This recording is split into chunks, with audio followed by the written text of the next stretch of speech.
Hey guys, welcome back to the channel. This is story about what if Naruto didn't belong to the world he has always lived in part 1. Before I start, please do support for more amazing content and comments for part 2.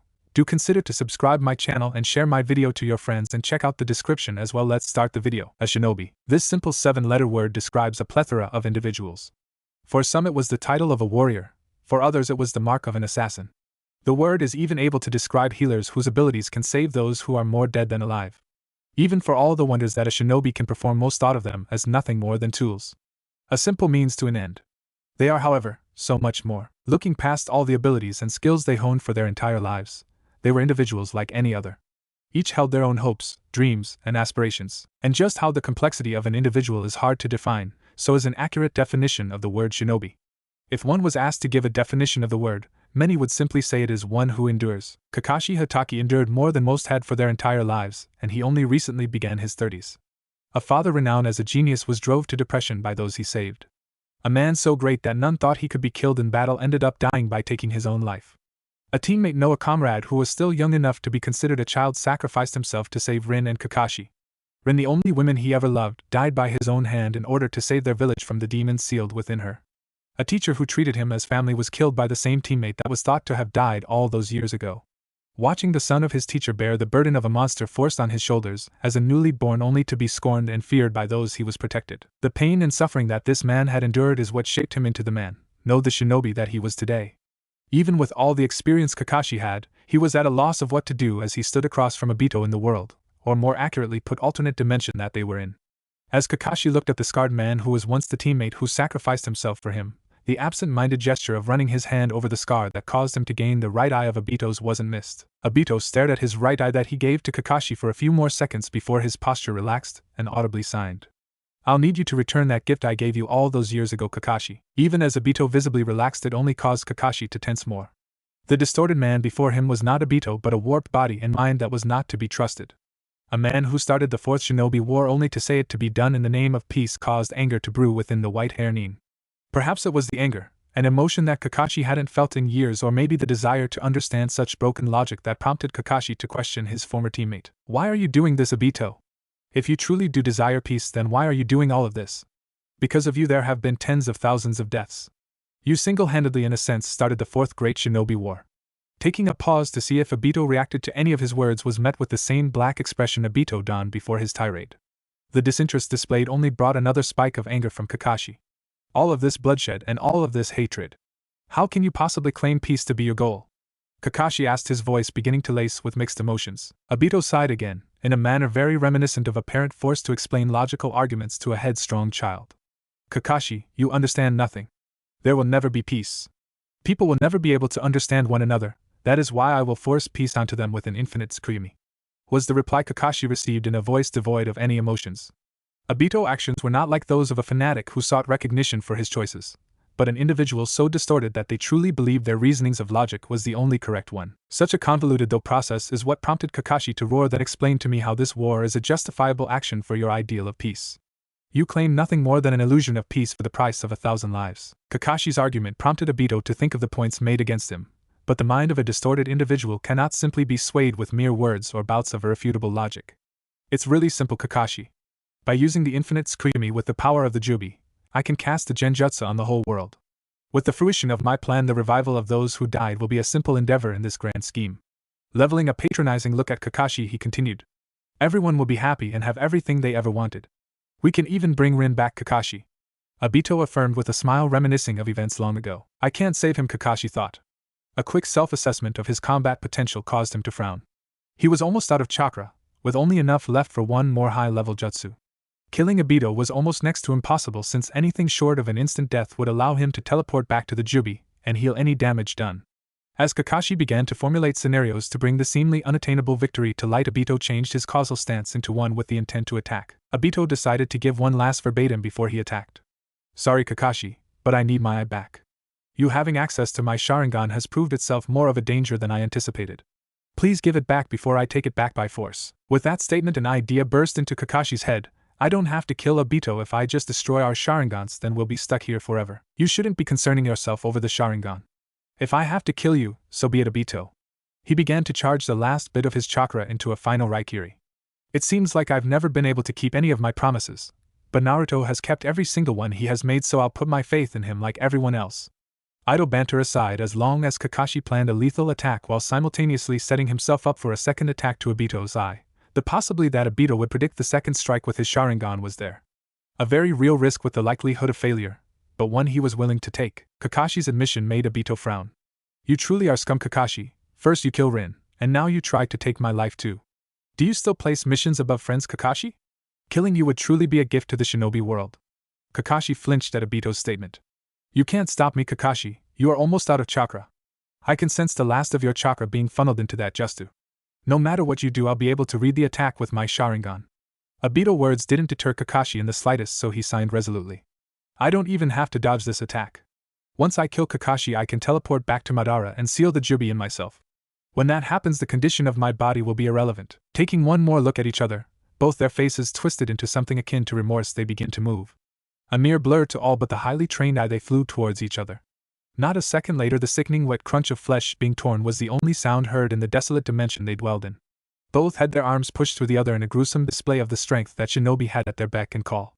A few seconds of registering the pain was enough for the two seasoned shinobi to identify the extent of their wounds. A gaping hole where his heart should be was the blow Kakashi dealt to Obito, who in turn received a hole of similar size in his right lung. Tears began to freely fall from the sister set of Sharingans. Even with one being a seasoned shinobi and the other a man distorted to his very core, the act of killing the person who you considered your best friend was enough to draw tears from these two. Using his left hand in a gesture to wipe the tear away, Kakashi moved his hand with his thumb resting right below Obito's eye while his fingers cupped his head. The simple mouthing of "I'm sorry" was the last thing Obito saw with his left eye.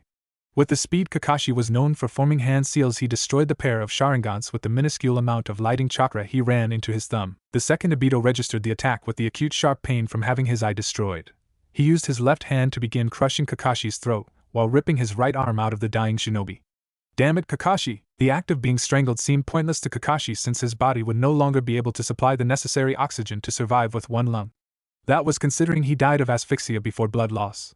As blood vessels began to rupture in his neck formed the force of Obito's grip, blood began to pool out of Kakashi's mouth. Despite dying, Kakashi couldn't help but smile. Obito reflexively stopped when Kakashi tried to speak in what was most likely his last words. Speaking with a throat that was more along the lines of crushed while sporting a hole in one of his long caused the words spoken to adopt a blood-curdling chill as they came out in vibrating rasps. Sorry, Obito, looks like you are going to be stuck here with me, Kakashi wheezed out in a voice too alien from normal to be properly described. Kakashi's last words prompted Obito to begin crushing his throat with more vigor. Kakashi knew Naruto would find a way break any obstacle in his way, so he smiled one last time while he looked at Obito with his only functional eye. All of his memories of his once dear friend began to flicker through his mind. The copycat Nin was so close to death that he didn't notice how the world froze as a darkness consumed everything in its path. With Naruto sitting down, Naruto was exhausted. Faced with crippling exhaustion, he was forced to wait as Sakura healed his heavily damaged body. The green chakra felt like pure ecstasy throughout his nervous system as it repaired his damaged muscles and organs. As his body was being treated, he focused his thoughts on how he would deal with Madara and a partially revived Jubi. Not really sure how he would stop the two, he entered his mindscape to counsel with his newly formed friend, Kurama. The first thing he realized was that his mindscape no longer resembled a sewer with murky water swirling at his feet. With the Biju having free reign to change the scenery of his mind, it looked like he chose a place a regular fox would most likely call home. Instead of Kurama residing in the recently opened cage that acted as a seal, he sat in the middle of a meadow with a forest surrounding the two. Naruto walked up to Kurama, and after a few seconds of a lack of acknowledgement he spoke up by saying, "Yo, what's up, Kit?" Kurama asked in a strained tone while he sat in a meditative position which focused on restoring his recently exhausted chakra supply. "Any clue how we can beat those two, Databayo?" Naruto asked calmly as his hands rested in his pockets. Kurama didn't even consider the question for a second before he responded with, "Yes, it's quite simple, really. We rip the two to shreds until there is nothing left of them," Kurama answered with a cheeky grin. "I don't know if we can do that, buddy. The Jubi is the size of a mountain after all," Naruto reasoned as he attempted to visualize such an outcome. Kurama had to suppress a groan. Leave it to that idiot to try and think logically now of all times. He hoped that the kid could behind his usual pattern of action, which consisted of kicking ass first and thinking later. "Listen, Kit, it doesn't matter if you think we can or can't stop them, because we will stop them. You have never let me down before, and I don't expect you to start now. Now leave me to rest and gather my chakra. I suggest you do the same." With that, Naruto left his mindscape in order to check his current chakra levels and look for vulnerable areas on the Jubi's body. When he opened his eyes, his breath hitched because in the scope of his vision everything before him was frozen. Ninjas in the air seemed to be stuck as their bodies forgot the meaning of gravity. The entirety of the world was brought to a standstill as if frozen in time as the laws of physics seemed to be broken. Not only was the sight off-putting, so were the sounds since not a single one could be heard. The situation being more than a little eerie caused a chill to run the course of his spine. What stood out the most was that the Jubi was no longer wildly thrashing about, but instead it stood completely still. The most powerful known force in the world was being frozen in place by an unknown force. "Sakura, do you see this?" Naruto questioned. After a few seconds without a reply and noticeable absence of her healing ninjutsu, he swiveled around and saw Sakura frozen with her face stuck in a mask of concentration. "Yo, Sakura, what are you doing?" asked Naruto. No response. "Hey Sakura, are you even listening to me?" No response. He snapped his fingers in front of her face, to which she still did not react at all. Naruto could do nothing but gape. The idea that he was under some sort of genjutsu caused his heart to begin to hammer in his chest as thoughts of panic began to race around. He tried to focus chakra out of his body in an attempt to break the genjutsu he thought he was under, but he wasn't able to push a single drop of chakra outside his body. The momentary panic began to shift to fits of hyperventilation, but then something began to happen. The world began blackening, and from all sides he could see the darkness was racing towards him. Doing a quick 360-degree scan showed the abyss all racing towards one spot. That spot was right where he was standing. In a matter of seconds the void would reach him. Frozen by fear, he felt the dark abyss reach him before he could react, and the second it did, he could feel himself falling. Unsure of what to do, or for that matter what was happening, he began to focus all of his energy to sensing the world around him. Again, no matter how hard he pushed, the chakra would not push through the threshold of his body. The large quantities of energy now freely floating in his body forced him to stop circulating chakra in his body for fear of harming himself. Fear, an emotion that he hadn't felt for years, began tearing into his heart.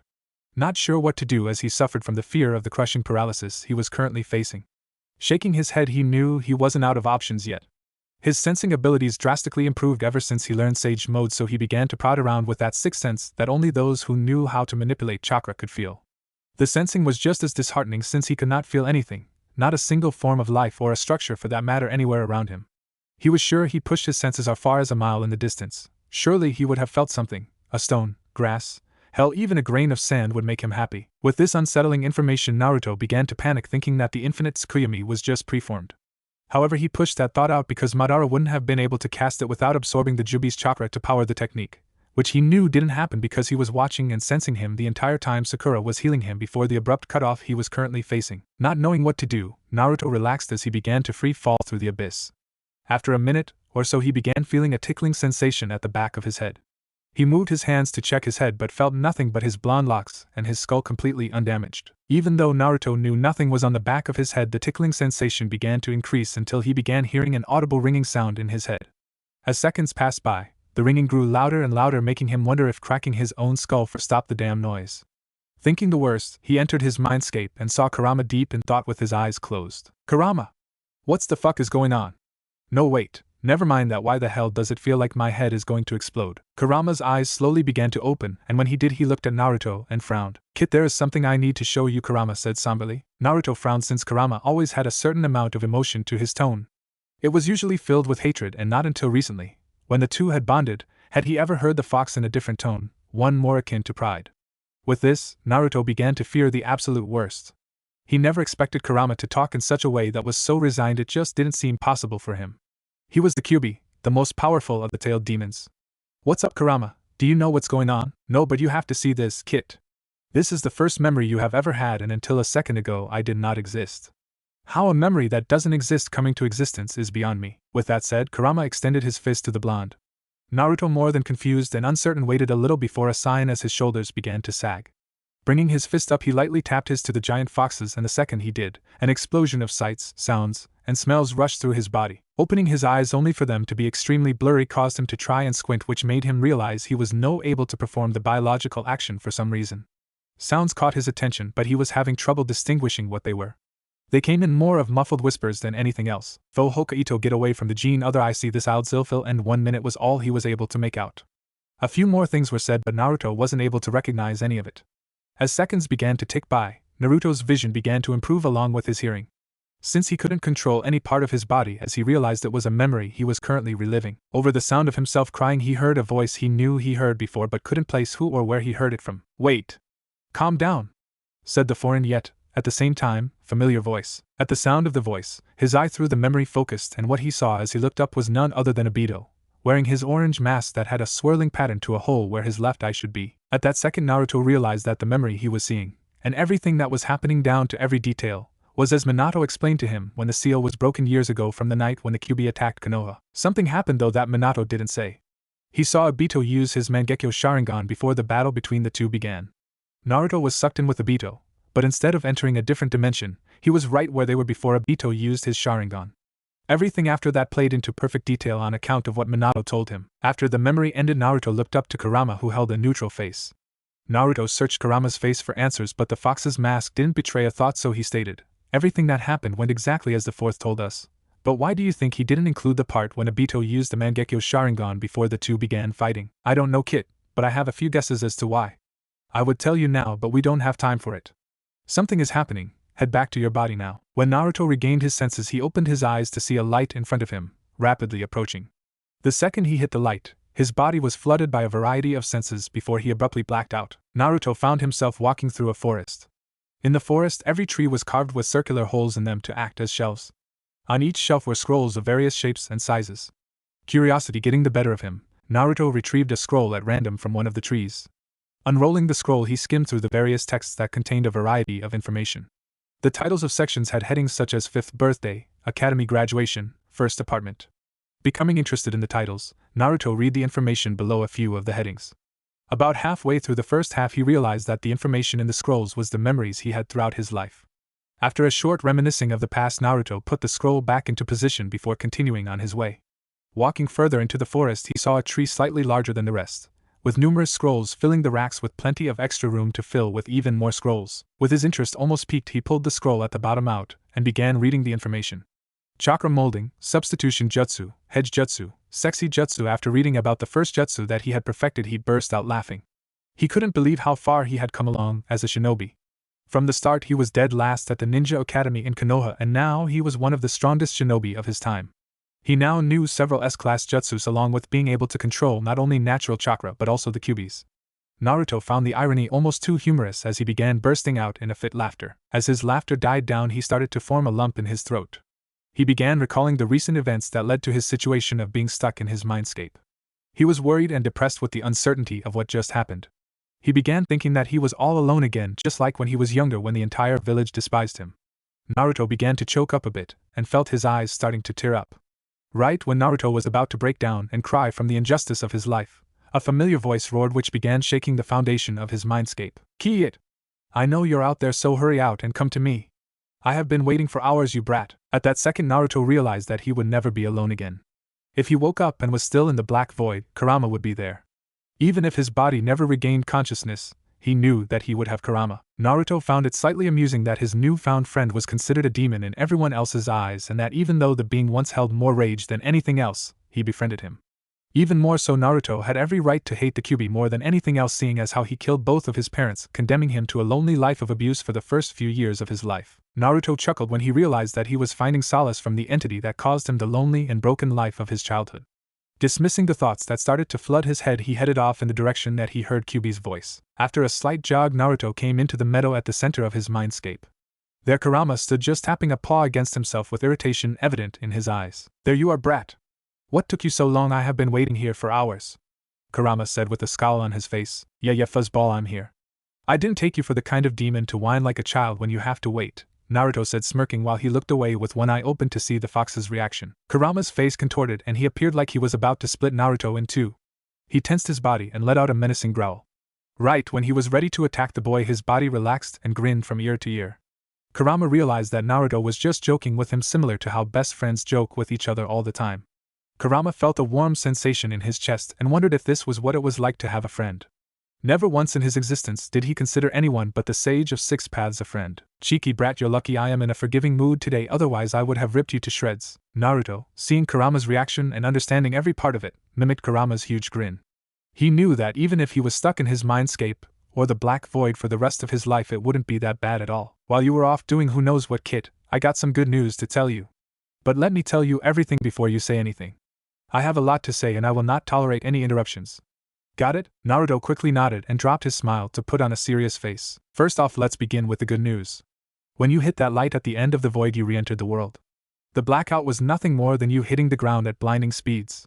Luckily, I was able to put my cloak on you before you hit the ground, so instead of dying, you only have a few broken bones and gashes.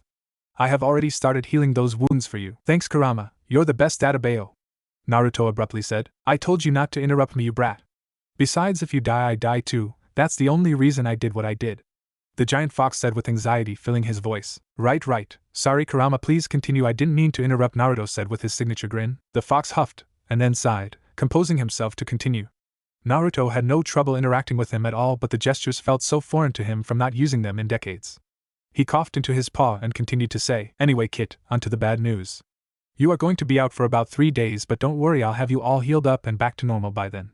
The problem isn't the time it's going to take to recover. It is who found you in that crater you made leaving the Black Abyss. It's a woman who seems honest and sincere. She wrapped you up in bandages and has you in the back of her wagon in a traveling caravan of merchants.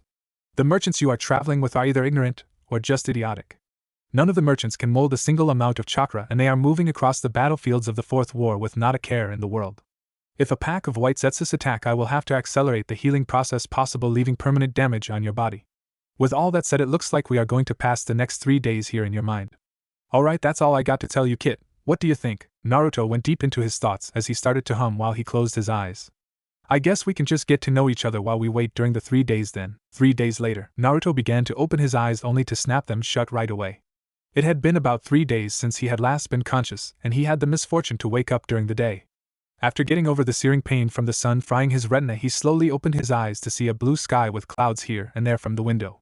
Being instinctual, he tried to stretch his arms and legs but couldn't move his body when his tried. Oi, Fox, what gives? I thought you said I would be healed by now. Look down, you idiot. Naruto looked down to see nearly his entire body in a cast which was covered with bandages. Oh, my bad, Kurama. After Kurama snorted and Naruto rolled his eyes, he began to feed chakra to his muscles to break the cast. After he fed a minuscule amount of chakra to his body, Naruto flexed all of his muscles, which created a loud cracking sound when the cast broke in numerous places. He then proceeded to stretch and yawn. He noticed his body was pretty stiff, but that wasn't anything surprising seeing as how he was immobile for 3 days. As Naruto began to relax and massage himself, he looked around to see he was in a cart. The interior wasn't fancy but had a roof and a small cot he was resting on. There were windows on both sides of the cart, and numerous trading goods he assumed the merchants would trade and sell. Bang! Ah! What the hell? Naruto yelled when the door to the carriage burst open. There stood a girl who looked to be around his age, somewhere between 17 and 19. The first thing he thought was how pretty she was. The girl had green eyes and red hair. She was in great health with a curvy body. After a few minutes though, she still didn't say anything. She just stared at him with her mouth wide open and her eyes growing so big that they might just pop out of her head. Yo! What's up? No response. Thanks for was as far as Naruto got before the girl started screaming. She quickly but gingerly placed her arms on Naruto's chest and pushed him back in an attempt to make him lay back down. I'm sure you are wondering where you are and what's happening, but you can't move.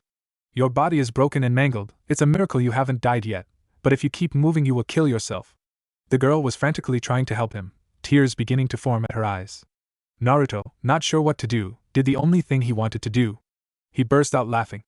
Not the traditional laugh or two, but the full-blown maniacal laughter that one gets from time to time. The girl just froze, not sure what to do. Is he crazy? Does he want to kill himself? Should I really have saved him? Maybe he was almost dead for a reason. Maybe he did horrible things. Thoughts and scenarios began racing through her head. Naruto quickly caught on to her change in expression and frowned. Hey, don't be so down. Look, I'm fine. Naruto then raised his arm up so the girl could inspect it. See, I'm fine, not a scratch on my body. I'm all healed up. The girl froze and looked him over once more. She could not see a single cut, bruise, or drop of blood on the boy. She thought it was strange how he stopped bleeding within hours after she bandaged and casted him, but recovering from the injuries he had was unbelievable, and in 3 days was bordering on insanity. She couldn't believe her eyes. She just gaped at the blonde boy. Sorry if I scared you there. I'm a really quick healer, you see? The name is Naruto Uzumaki. Thanks for taking care of me while I was out, but if you wouldn't mind, could I ask you some questions? Naruto said with an honest and caring smile. The girl just stared for a few more seconds and then she realized she was staring. My name is Eclair, and taking care of you was no trouble at all, she said as she gave him a warm smile. She instantly pushed all of the dark thoughts out of her head, seeing and hearing the sincerity of the boy before her. Getting over the fact that Naruto had an unnatural ability to heal, she nodded to him and said, Feel free to ask me whatever you want. Naruto smiled and said, Okay, first question, where are we? You are in my wagon, which is part of the traveling merchants of Fire Country. I am the group's doctor as well as a general goods trader. Okay, second question, why are you freely roaming around Fire Country during the 4th Shinobi War? Naruto asked with a little edge to his voice. The Fourth Shinobi War? There has never been a fourth war. The last great Shinobi War was the third. Do you mean one of the wars solely between two of the nations? Eclair replied with a quizzical look. What are you talking about, Eclair? You know, the Fourth Shinobi War? It started within the last month, surely you have heard of it. This whole continent is a battleground. How are you traveling in the middle of a war zone? That's quite dangerous, you know, said Naruto in a serious manner. Instead of replying, Eclair moved her hands and started feeling Naruto's head. At first Naruto was just dumbfounded by the action before he asked, What are you doing? Instantly Eclair responded, checking for head trauma. Why would you do that? Asked Naruto. I am positive a fourth Shinobi War hasn't started, seeing as how I was at the Fireland's capital city 3 days ago.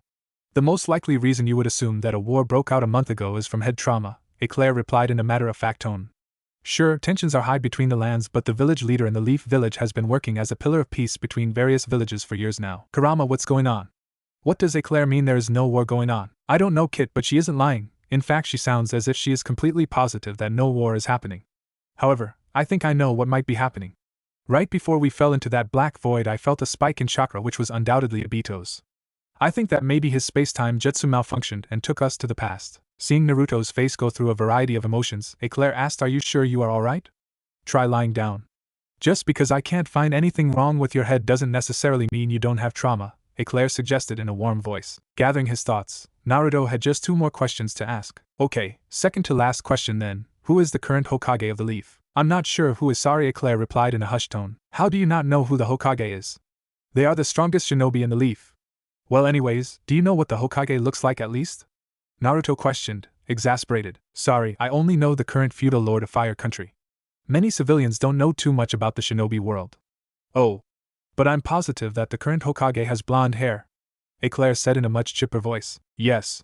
That means the current Hokage is Tsunade Bachan. Sorry for all the questions, Eclair, but this is my last one, Naruto said with his signature grin. Eclair was really starting to like Naruto. He seems so happy and he has a kind and caring personality. Not only that, but those eyes of his are so beautiful. I have never seen someone who had azure-colored eyes before. Maybe we can get to know each other more while we travel to the next village. Eclair was almost giggling with excitement when Naruto asked his last question. What day of the year is it? He asked a little sheepishly. Oh? Today is October 10th. With that, Naruto's face brightened up. That meant that he had almost a year before the war would start, and since he blacked out on the 7th, he was now officially 18. With Eclair's answer, Naruto's grin widened and he said, All right. Thanks so much for everything. Unfortunately, I got a lot of stuff to do and only so little time to do it. With that, Naruto got up but realized he was in nothing more than his underwear, and was still covered with bandages. Where are my clothes? Shouted Naruto at the top of his lungs. Well, your old clothes were completely shredded and covered in blood, so I just tossed them, sorry. Besides, the clothes had to come off so I could cover you with bandages, Eclair said once again, with her matter-of-fact tone. Naruto's eyebrows twitched and he whispered, You didn't see it, right? Eclair cocked her head to the side and asked, See what? Naruto instantly began flailing his arms about and said, Never mind, never mind. It was nothing, just some stupid thought. Eclair smiled at the blonde's antics and said, Well, since you not wearing anything is unacceptable, how about these then? Eclair went over to a chest and pulled out a pair of black sweats along with a long-sleeved blue shirt that has orange stripes going along the side. Seeing the clothes, Naruto began to smirk and exclaimed, Can I have those? They look really cool. Okay, Naruto. I was going to get something a little more attractive, but if you like these so much then you can have them, she said with a sign, hoping she could get the blonde into something a little fancier. Naruto inspected the clothes and said, Thanks. These will last a long time too. Well, now that I got something to wear, I got to start moving. I promise to pay you back one day, and if you ever come to Konoha, say you know Naruto and someone will point you in my direction. With that, Naruto slipped the clothes on and exited the wagon in one fell swoop. Naruto, just travel with me. Konoha is a 5-day journey by foot and around 3 days by horse or wagon, Eclair said to Naruto as he began jogging alongside of the wagon. Not for me. I know this road. I'll be able to run back to the village in a few hours, said Naruto with a cheeky grin. Eclair was about to argue, but Naruto suddenly burst into flames. His body erupted with orange fire that danced on and around his body. Naruto gave Eclair one final salute and a smile before he disappeared like he was never even there. The second Naruto activated his Kyuubi cloak, he sped off towards Konoha at incomprehensible speeds. An hour or so later, Naruto was running along an all-too-familiar path, though an even more familiar forest. Once the great walls of the Leaf were within his view, he deactivated his Kyuubi cloak and started at a leisurely pace to Konoha's entrance. As Naruto neared the front gates, he saw the ever-too diligent guards Izumo Kamizuki and Kotetsu Higain. As he began to enter the village, he smiled at the two who just gave him quizzical looks. After about 3 steps, he felt a firm grip on his shoulder and turned to see Izumo. "Excuse me, but only Konoha Nin and citizens with the proper paperwork can enter the village," Izumo said with a smile on his face, but his voice full of threats. What's the deal, Izumo? I bet you don't pick on anyone but me," Naruto said with annoyance in his voice, as he shrugged the arm off his shoulder. At first Izumo just started at the blonde boy, confused not only as to how he knew his name, but how he associated himself as his friend. Unsure what to do, he called in an Umbu squad with his radio. Without warning, Naruto was surrounded by 4 Umbu guards. "Please come with us," said one of the 4. He could tell it was a man from his husky voice. The only marker of an identifier was the mouse mask the man wore, which was only slightly different from the other 3. Hey, what's the problem here? Don't you recognize me? I'm Naruto Uzumaki." No response. "Come on, everyone knows me." Naruto to use Uzumaki, expressing every syllable in his name to give insult to the intelligence of the Umbu surrounding him. Without even saying anything, the Umbu behind Naruto attempted to hit the back of his neck at a pressure point to cause him to lose consciousness. Instinctively, Naruto moved his arm behind his head, catching the blow. Naruto turned his head ever so slightly, sending the man a chilling glare. "What's the deal, man? Looking for a fight?" Again, without warning, the 4 Umbu jumped back and began forming hand signs that Naruto recognized as fire style, fireball jutsu. Again, reacting on instincts, Naruto jumped high and away and began running from the Umbu squad. As he began running through the streets of Konoha, he realized 3 things. The first is that for some reason all of the buildings that were destroyed by pain were back. This could have meant that he traveled back further than he anticipated. The second was that even more squads of Umbu started to chase him in an effort to capture him. And the third was that the only way to stop the onslaught of shinobi would be to head to the Hokage's office and get Bachan to call off the attack. With the Umbu squads, and now even a few Jonin joining the pursuit, Naruto had begun to flow even more chakra into his limbs to give him the speed he needed to outrun his pursuers. As he neared the Hokage's building, he noticed a squad of shinobi holding a formation to defend the building. What the hell is going on? Why the hell is everyone trying to capture me? Realizing he wouldn't be able to get into the Hokage's building alone, he formed his chakra into a jutsu that he was so familiar with that he no longer needed to form a hand sign for it. "Multi-shadow clone jutsu," Naruto shouted. The second he did this, the area he was in filled with smoke. After a few seconds, the smoke subsided, clearing the area around him, which revealed around 100 clones. The clones charging forward began to distract all of the shinobi while he slipped in the Hokage's office through the open window. To his surprise, no one was in the office. He walked over to his Tsunade's desk to see a photo frame that was never there before. He picked it up to see something unsettling. There in the frame stood a picture of his mother and father, Minato and Kushina, who had a young girl around the age of 15 between the two. The girl had blonde hair similar in color to Minato's, but had violet eyes like Kushina's. He could tell the girl was obviously the daughter of his parents by the striking resemblance between the two. Looking at the picture caused Naruto's head to spin. There is no way I have a sister. My parents died at my birth due to Obito, so there is no way they would have been able to have a daughter. Even so, there stood a girl, the spitting image of his parents. Unsure of what to do, and with his head spinning, he exited the office from the window he came in. When he landed, he saw the last of his shadow clones get finished off, disappearing with a puff of smoke. Then he saw someone he knew and trusted, standing close to the edge of the group of Nin that just eradicated his shadow clones. The very sight of the person caused him to relax and calm down. There was the first person who ever loved him, none other than Hinata Hyuga. He walked over and gently placed his hand on her. When Hinata spun to see who was gripping her shoulder, she froze. Naruto began to give her a huge smile and pulled her closer in an attempt to hug her. To his surprise, instead of receiving a warm hug, he got a gentle fist to his chest, filled with enough chakra that almost caused his heart to rupture. Clutching his chest, he looked up to see Hinata. Her Byakugan was already activated, and her expression carried trace amounts of hate. Looking around, he saw that he was surrounded. Doing a full 360 turn, he saw numerous allies looking at him with the intent to hurt him, possibly even kill him. He saw Rock Lee, Shikamaru Nara, Kiba Inuzuka, and many more of his friends from Konoha. Kurama, this isn't good. If they are going at me all at once, I won't be able to get out of this alive. I think we're going to have to try Silver Release to get out of this. Silver Release, something I think I created. Silver Release is when Naruto uses Kurama's chakra while Kurama gathers natural chakra to give Naruto an unrivaled strength and potency of chakra. I don't know, Kit. The last time we tried it, the massive amount of chakra collapsed into us, knocking you out for a few days after it fried your chakra coils. I know, but what other choice do we have but to die if we don't try it? I won't be able to survive with just your chakra. The two, being in an agreement, began to focus their chakra to enter Silver Release. It only took a matter of seconds before Naruto erupted in flames from the Kyuubi's cloak. Once he did, and everyone felt the massive surge of chakra, they backed off, giving Naruto plenty of space. As Kurama began to pull natural chakra into his body, He felt excruciating pain as his body was beginning to collapse in on itself because of the massive amount of chakra that began to form. Right when Naruto thought he was going to collapse and die, the chakra in his body formed in equilibrium. His chakra level soared and a silver aura of pure chakra radiated from his body. His eyes, normally blue, were now silver with the formation of a star for a pupil. Nearly everyone who surrounded him began to shiver or flee from the massive chakra signature he was emitting. Right when he was sure everyone would flee from him, a woman roared, "Stop!" Just from that one command, everyone froze. As Ninja began to clear a path so Naruto could see the speaker, he felt as if time froze as he saw who said it. It was none other than Kushina Uzumaki, his deceased mother. "Our village has no qualms with you, stranger. Minato might be away, but I am an S-rank ninja too, don't you know?" Kushina said with a loud voice full of anger. Naruto couldn't say a word. He was frozen, and his body and mind refused to work, not understanding what was happening. Kushina, seeing the boy's indifference, sent out her chakra chains, which have enough strength to suppress even the Kyuubi. She had no doubt it would be able to stop the boy in front of her. To her amazement, the second they hit the boy's silver aura, they bounced off. In that second, fear gripped her. If her chakra chains couldn't even get near the boy, whose chakra levels were so strong they were almost unreadable, she knew that whoever this boy considered an enemy was doomed. Kushina was about to give the order for full retreat and evacuation of the village when the weight of the boy's chakra abruptly stopped. The boy's aura of chakra disappeared and his chakra levels went all the way down to almost zero. Once the chakra left the boy, she could see all of his features. There, the spitting image of Minato stood, with spiky blonde hair and blue eyes.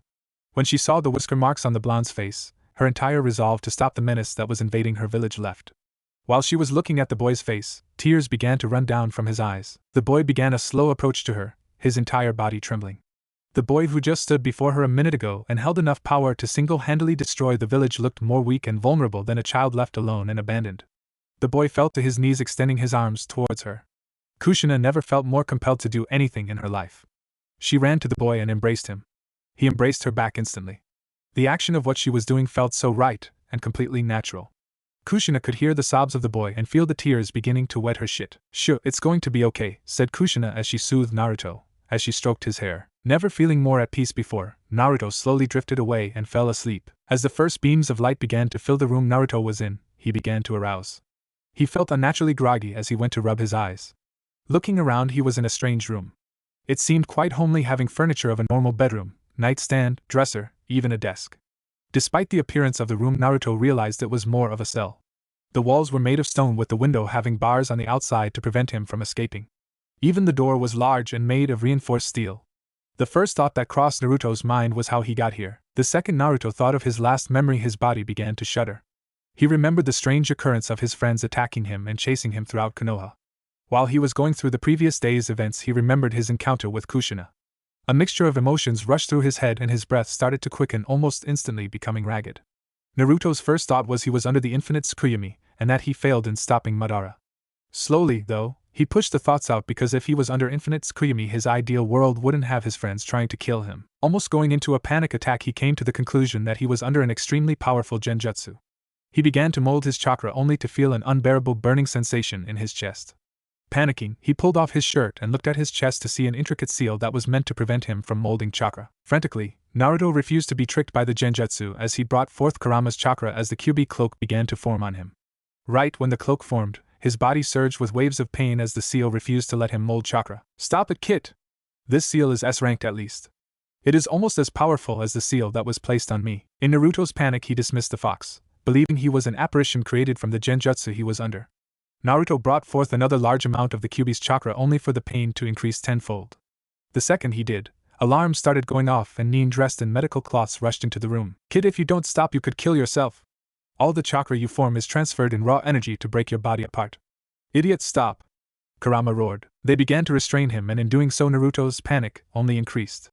Refusing to accept the false reality he believed he was in, Naruto brought forth as much of Kurama's chakra that his body could handle.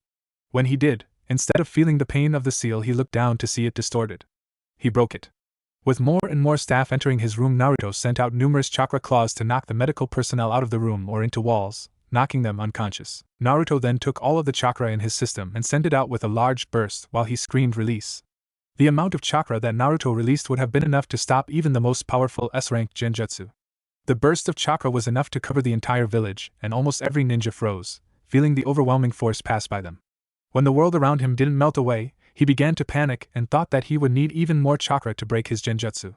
Right before he began to form another wave of chakra, he saw someone and froze. When Kushina felt the powerful surge of chakra, she woke up from the chair she was sleeping in and raced to the blonde's room.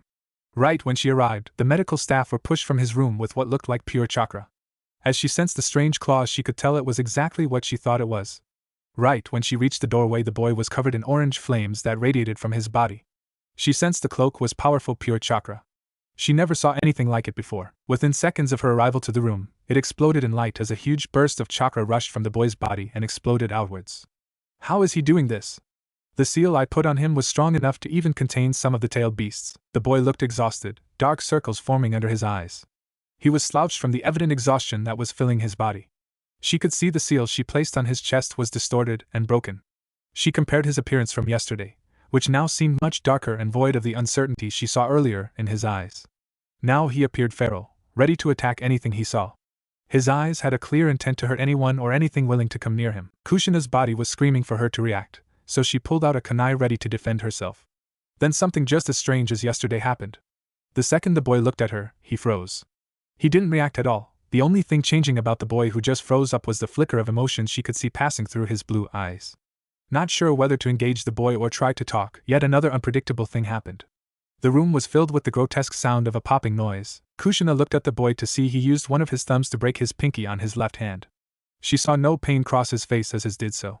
He held the same empty stare at her as he had the second he saw her. A second passed and a second sickening popping noise filled the room. Kushina dropped her kunai and walked over to the boy. She saw him moving to beak a third finger of his left hand and raised her hand in the air. Naruto, after breaking a second finger and not feeling the world around him fade away, froze. Why hasn't the genjutsu ended yet? Not only have I sent a chakra wave to disrupt it, but I also broke 2 of my fingers. I should have snapped out of it by now. Thinking he needed to force himself into more pain, he moved his pointer finger to break his middle one, which would leave him with 3 broken fingers. The pain would definitely wake him up from the genjutsu. The second he was about to break it, he felt a strong force hit his left cheek with enough force to turn his head to the side. The simple impact of the slap was enough to bring him somewhat back to his senses. When he turned his head back, he saw Kushina standing in front of him, crying, "What are you doing, Databane?" She shrieked. Naruto's brain couldn't understand what was happening. Right in front of him stood his supposedly deceased mother, who looked very much alive. The only way he was wrapping his head around the events of the last 3 days was the fact that he believed he traveled through time from Obito's Mangekyo Sharingan. However, he knew that wasn't possible, seeing as his friends his age are living in the village as well as his mother being alive and well. There was no way he could fathom how things were happening around him, except for some sick genjutsu that was placed on him. But Naruto knew he wasn't in a genjutsu anymore, seeing as how he used more than enough methods to escape even the most powerful of genjutsus. Naruto, nearly driving himself to insanity trying to think of an answer to his problems, felt a warm embrace around him. He stiffened, as he realized that his mother was hugging him. "This can't be happening," Naruto said in a barely audible voice. "It can, and it is, you idiot," Kushina said in between sobs. Kushina released the boy from the hug and held her hands on his shoulders, looking him in the eye. "I know you think you are in a genjutsu, but what is happening is very real," Kushina said, her voice starting to pick up confidence. "No. This can't be real, you are dead," said Naruto, his voice completely devoid of emotion. "How can you say that? I am alive here in front of you, right here, right now, Databane," Kushina yelled, her voice beginning to pick up a hint of anger. "I know you can't be alive because you and Dad died protecting me the day I was born, Databeo," Naruto shouted, his voice shaking from rage and melancholy. Kushina froze, not sure what to do. She never left the hospital that Naruto was held in, refusing to be very far from the boy who she believed to be her missing son. Exactly 18 years from this day, her son was kidnapped from a strange man wearing an orange mask and a black cloak. The second he appeared, he took Naruto from the nurse, holding him, and began to flicker away from reality. His body distorted as he was pulled in on himself, to Kushina's horror, as the kidnapper and her newly born son disappeared from existence, not leaving a single trace. The boy who now stood before her looked exactly like Minato. Blonde, spiky hair, blue eyes, and even a similar jawline. Not sure what to do, she simply asked the boy his name. "What is your name?" "What?" the boy responded. "Your name," Kushina restated the question. "You should know it, you gave it to me." Naruto, knowing that only herself, Minato, Jiraiya, and a few select others knew the name of her kidnapped son, she did something she wanted to do her entire life. She pulled Naruto in such a tight hug and said, "I found you. I finally found you after all these years." Naruto, not understanding anything that was happening, decided he just didn't care. The one person who he always wished he had in his life was right in front of him. Who cares if none of this makes sense? The one thing I have ever wanted is right here with me. A family, no, my family. Deciding to just accept the unacceptable, Naruto put his arms around his mother and hugged her back. He rested his chin on Kushina's shoulder and closed his eyes. As he opened them, he saw a girl not much younger than him with her face twisted in a snarl standing at the door to the room. She had blonde hair and violet eyes. Naruto swore he saw the girl before, but before he could react, she ran forward and yelled "Get down!" By simply observing the young girl, Naruto could tell she was a seasoned shinobi. The girl reached for a pole on her back, but to his surprise, when she brought it into her hands, it was a scythe. Naruto knew he had few seconds to react, but with his few precious seconds to defend himself, he used them to move Kushina to safety and out of harm's way. Kushina, oblivious to everything but her long-lost child, didn't even hear the scream from behind her. She only started to come back to reality when she felt Naruto move his arms down to her sides. But before she could say anything, Naruto threw her with such ease that she didn't have time to react. As she started to spin, her body in midair, Kushina was horrified by the scene in front of her. Her eldest daughter pulled her blade against her missing elder brother. The girl aimed to slice Naruto in half. As the scythe went to slice him diagonally, he was barely able to dodge by stepping back and spinning, showing his back to his enemy. Normally he would never leave himself so open, but with his front hidden, he would be able to form a Rasengan without her noticing. As he continued to turn, his eyes widened. Instead of the girl stopping her swing to defend herself, she was continuing the momentum of the swing by using her body as an axle to increase the speed of her scythe. It was rotating around her torso, using the blade's weight as a pendulum. Even before Naruto could fully turn around, the pole end of the scythe smashed into the side of his head and sent him reeling. The strength of the impact caused his vision to flicker. When he felt his body hit the floor, he regained his vision to see the girl standing above him with her scythe's tip poised inches above his neck. Kushina's eyes then started to bulge as she saw Lecky form a Rasengan in her other hand, ready to mercilessly attack her brother. A second before the Rasengan would hit, Kushina screamed, "Stop!" and she instantly froze. Naruto watched as the Rasengan faded in the girl's left hand, as she stopped the control and circulation of chakra to make it. She did, however, not move the scythe a single millimeter. Why should I stop? Because of this boy, the entire village was distracted solely on him. While our shinobi tried to capture him, a group of Nin kidnapped Riisa. How could you leave her with only a citizen? She is only 10 and the child of a Kage. How could you leave her unprotected for so long? What could you possibly be doing that is more important than your family's safety? With Dad gone, you knew it would be dangerous, so why? Why? Before Lecky began screaming in rage, Naruto had already begun pulling natural chakra into his body. He entered Sage mode within a few seconds and started to search for the chakra signature of the girl Riisa. He knew that if she was within 100 miles, he could be able to locate her within a few minutes. Kushina was silent for a few seconds. Her face was hidden as she hung her head. How could I think my son would return after 18 years? He is probably a Nin from another village that was sent to distract us while they kidnapped my daughter. I'm not sure how he knew Naruto's name, but that is for another time. Kushina raised her head, revealing her face. Her expression was firm, and in her eyes one could see the years and knowledge that shaped her into the fearsome shinobi she was. Restrain the boy and escort him to the intelligence division. There, have Ibiki find out everything he knows.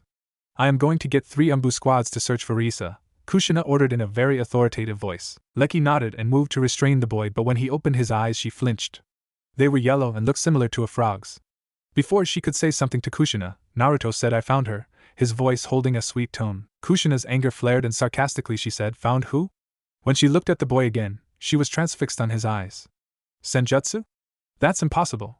Only Jiraiya and Minato have the Toad contract, and Jiraiya is the only one who can control natural chakra.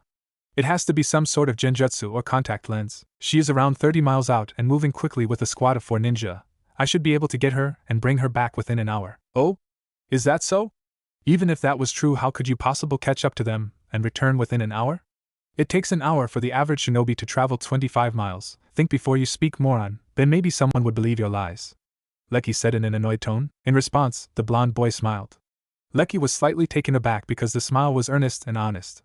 It was unbefitting of someone in his position. Like this, Naruto replied as he moved his hand towards the scythe poised at his neck. Naruto then firmly grabbed the scythe as he effortlessly moved it away. Regardless of how much force Lecky put into moving her scythe, it had no effect. She struggled to stop the boy, but he was unfazed by it. The sharp end of the scythe was pressed firmly into the boy's hand, but it wouldn't cut, and not a single drop of blood could be seen. Once he causally stood up, Naruto walked over to the stone wall. Kushina and Lecky just watched the boy for a second, transfixed by the fact that Lecky's scythe couldn't even cut the boy. Naruto turned around and faced his mother and the peculiar girl in the room. He lifted his arm parallel to the ground and tightened a fist. He then brought it against the wall, which instantly gave way and made an exit big enough for him to walk out through. "Be back in an hour, I promise," Naruto said before he jumped out of the room with such speed that Lecky believed he wasn't even human. As Naruto sped out of the village in seconds, he closed his eyes and focused all of his senses on the kidnapped girl miles out. Her chakra signal would be much harder to track now that he was moving. Not being able to pull in natural chakra while moving, he would need Kurama's help if he was going to gather more natural chakra now. He knew Kurama wouldn't be too keen to comply, seeing as how he yelled at him earlier and dismissed his existence altogether too. "You there, Kurama?" After no response, he knew he wouldn't get the fox's help for a while, so instead he focused on just pressing on forward. "Wish I could use Kurama's chakra to get there faster. I would be able to almost half my time, but I need Senjutsu to track this girl. Man, this sucks. This is gonna take forever," Naruto thought as he sped toward the group of 4 Nin plus 1. With the wind whipping at his face and the blur of the scenery as he sped past it, Naruto would reach his target in no time at all. After about 20 minutes of running, Naruto was running low on natural chakra but could see the group of Nin around half a mile ahead. He formed the last of the natural chakra into his limbs and 2 Raisengans as he pushed forward. The Nin in the back of the group only saw a flicker as Naruto passed him in a blur. Naruto surged forward at the leader of the group, who was wearing an Umbu mask that had no village affiliation on it. Without any of the Nin noticing Naruto, he pressed his 2 Raisengans into the Umbu's back, which pushed him into the ground, creating a small crater. The other 3 ninja froze and looked at Naruto before one shouted, "It's Minato, the yellow flash. Drop the girl and retreat." With that said, the man who was holding an unconscious child dropped her and fled with his comrades. Naruto jumped into the air and gently wrapped his arms around the girl in a bridal-style hold as he did a flip and landed gracefully on the ground. When he turned around, he saw that the 3 shinobi fled, with one of them carrying their unconscious leader in tow. "Cowards," Naruto muttered as he saw them running. He decided not to pursue and just head back to the village instead, with the girl in his arms. When he looked at the girl, he stiffened. There in his arms was a mini Kushina. She had nearly an identical face with the same red hair that nearly all Uzumakis had. Not realizing who the girl was, he simply shrugged, and moved her onto his back to carry her piggyback style. He stood still for a second, as he pulled in just enough natural energy to make his way back to the village in a timely manner. In 15 minutes he was on the road back to Konoha with a 15-minute walk back to the village. Naruto slowed down and started to walk as he used the last bit of natural chakra in his system. He felt exhausted. So much had happened today that left his body tired and his mind numb. Not only was he pressed to his limits by using Silver Release, which ended up backlashing on him and knocking him out when he stopped molding the chakra in his system together in a mix. Naruto also had the mental pressure of seeing his deceased mother, as well as all of his friends in the village, who were all trying to kill him. While he was going over the events of the day, trying to create a situation that could have made today's events real, he felt the girl on his back beginning to stir. "Hey there, you okay?" Naruto said in a gruff tone. He never was that good with children, seeing as how the only one that would talk to him, before he defeated Pain, was Konohamaru. The girl stiffened at the blonde's words, but to his surprise she pulled her arms around his neck and buried her head into the crane of his neck. After a second, he felt the girl shudder and begin to sob, with tears staining his neck. "Hey, it's okay now, you're safe. No one will be able to hurt you as long as I am here," Naruto said soothingly, hoping to calm the girl. "Dad, I was so scared. Those mean men attacked Ms. Ayam before they grabbed me. I thought I would never ever see you or mommy again." The girl sputtered in between sobs. "Hey kid, I'm not your dad, but I will promise to always protect you, so you can rely on me. Once we get back to the village, I'm sure your mom and dad will be thrilled to have you safely back," Naruto said in an amused voice. "Can't believe the kid mistook me for her dad. She must have been pretty scared." The girl began to fidget, indicating she wanted to be let down. Naruto went to one knee to let her down. The second she was on the ground, she ran around to the front of Naruto and looked at his face. She was intently staring at his face as she wore a pout. "You look just like my dad though. You have blonde hair and blue eyes too. If you didn't have those whiskers you would look just like him," the girl explained, already dismissing her sadness, much like children tend to do. Naruto just stared for a minute before he started to burst out laughing. "Hey kid, come on, I can't look that much like your dad. I mean, look at me, I'm only 18. You're making me feel like an old man Databao," Naruto bellowed as he struggled to talk with his laughing fit. The girl's pout increased and a frown formed on her forehead from being made fun of. She tried to remain dignified as she raised her head and looked away from the blonde. After a minute or two, Naruto's laughter died down, and he was left with silence and the brooding girl beside him. Naruto chuckled as he looked at the girl beside him before saying, "Come on, let's go. We won't get back to the village by just staying here." With that he started walking away. At first she didn't follow, but after a few seconds she raced towards him and grabbed his hand. When he looked at her with a questioning glance, she merely looked away with her head raised high in the air. Naruto chuckled and the girl looked at him and gave him a huge grin. "What's your name, mister?" she said while smiling at him. "Naruto," he answered. "What does fish cake have to do with your name?" asked the girl. My name is Naruto Baka, Naruto Uzumaki, he said with a snort. Don't call me a Baka. Your parents are Bakas for naming you Naruto. The girl retorted. Well, since you know my name, what is yours? Naruto inquired. It's Risa, but One-san says I'm not allowed to tell strangers my last name. She is really scary and she is a master with the scythe weapon. I can't make One-san scary, you see, Risa said in a matter-of-fact tone. Naruto chuckled before saying, I think I met your sister a little earlier today. Is her name Leki? Yup, that's her. Well, since you know One-san and you did save me, I guess I could tell you my full name, Risa said in a gleeful tone. My name is Risa Namikaze, the girl said with pride in her voice. Naruto froze and stopped walking as Risa said her last name. His mind was in overdrive and thoughts were flooding his head. He could faintly hear Risa asking what was wrong. His brain was beginning to wrap around the events that happened in the past 3 days. The thought that explained everything that was happening right up till now popped into his head as it demanded his full attention. Obito's Mangekyo Sharingan was never a time and space jutsu. I could jump through space by bending time with precise chakra control seals using his Hirishin, but Obito simply would exist or not exist. His ability allowed him to create, or travel to dimensions close or similar to ours. I don't get it, but I do at the same time. I'm a genius, Naruto thought as a smile played on his lips. Took you long enough, Kit. I knew that if you didn't figure it out you would never have understood it if I tried telling you. So let me be so kind as to enlighten you as to what has happened to us. The fox said in his head. You knew what happened to us, Kurama? Why didn't you say something then? Naruto said, protesting the fox's earlier statement. Be silent. I just told you why I didn't tell you. That head of yours has a hard time understanding things that many consider second nature. Telling you this without you realizing it would be similar to a teacher telling a student who has no understanding of chakra how medical ninjutsu works. Now stop talking before I make it so you can't speak anymore. Kurama snarled in an annoyed tone full of arrogance. Yes, oh powerful Kyuubi, Naruto thought sarcastically. Kurama's snarl grew. He hated being called the Kyuubi, a name labeled to him by humans. He slowly let the snarl dissipate as he glared at the boy. I will start where it all began. The night you were born, Obito came to release the seal on Kushina and free me, as you know. However, after reviewing your memories, before Obito and Minato engaged in combat, Obito transported himself to a dimension completely identical to this one, that being the one you grew up in. Now let's call this dimension Alpha and the one you grew up in Beta. Seeing as how two Narutos, or for that matter two of anything, can exist at exactly the same time or place as the other, the Alpha you and Beta you joined into one being. This is probably why your chakra reserves are so plentiful. While Uzumaki's had abnormally high reserves, yours were on a whole different level than most. You had twice the amount of chakra that even the most powerful of the Uzumaki clan members could have, Kurama said with a hint of realization. After a brief pause he continued, with that you continued life in the Beta world. You stayed there until 3 days ago when Obito's chakra spiked before we were thrown back into the Alpha world. With this I am assuming that Obito died, and without his powers to regulate the changes between the worlds, you and everything else he moved between worlds were sent back to their original ones. The reason I did not stay in the Beta world is because you opened the seal without releasing me. Not being able to rip me from you, seeing as how I am essentially a part of you now we stayed together. Knowing this, there should also be an Alpha world Kurama which I might be able to absorb, doubling my power, Kurama said wickedly. Before Naruto could say anything to continue the conversation, the sound of a crying child brought him back to reality. There Risa was crying and saying things like, Naruto hates me because he hates Dad. Naruto frantically started waving his arms about and making goofy faces until the girl noticed and stopped crying. No, I don't hate your dad, Risa, not at all, he said as he smiled.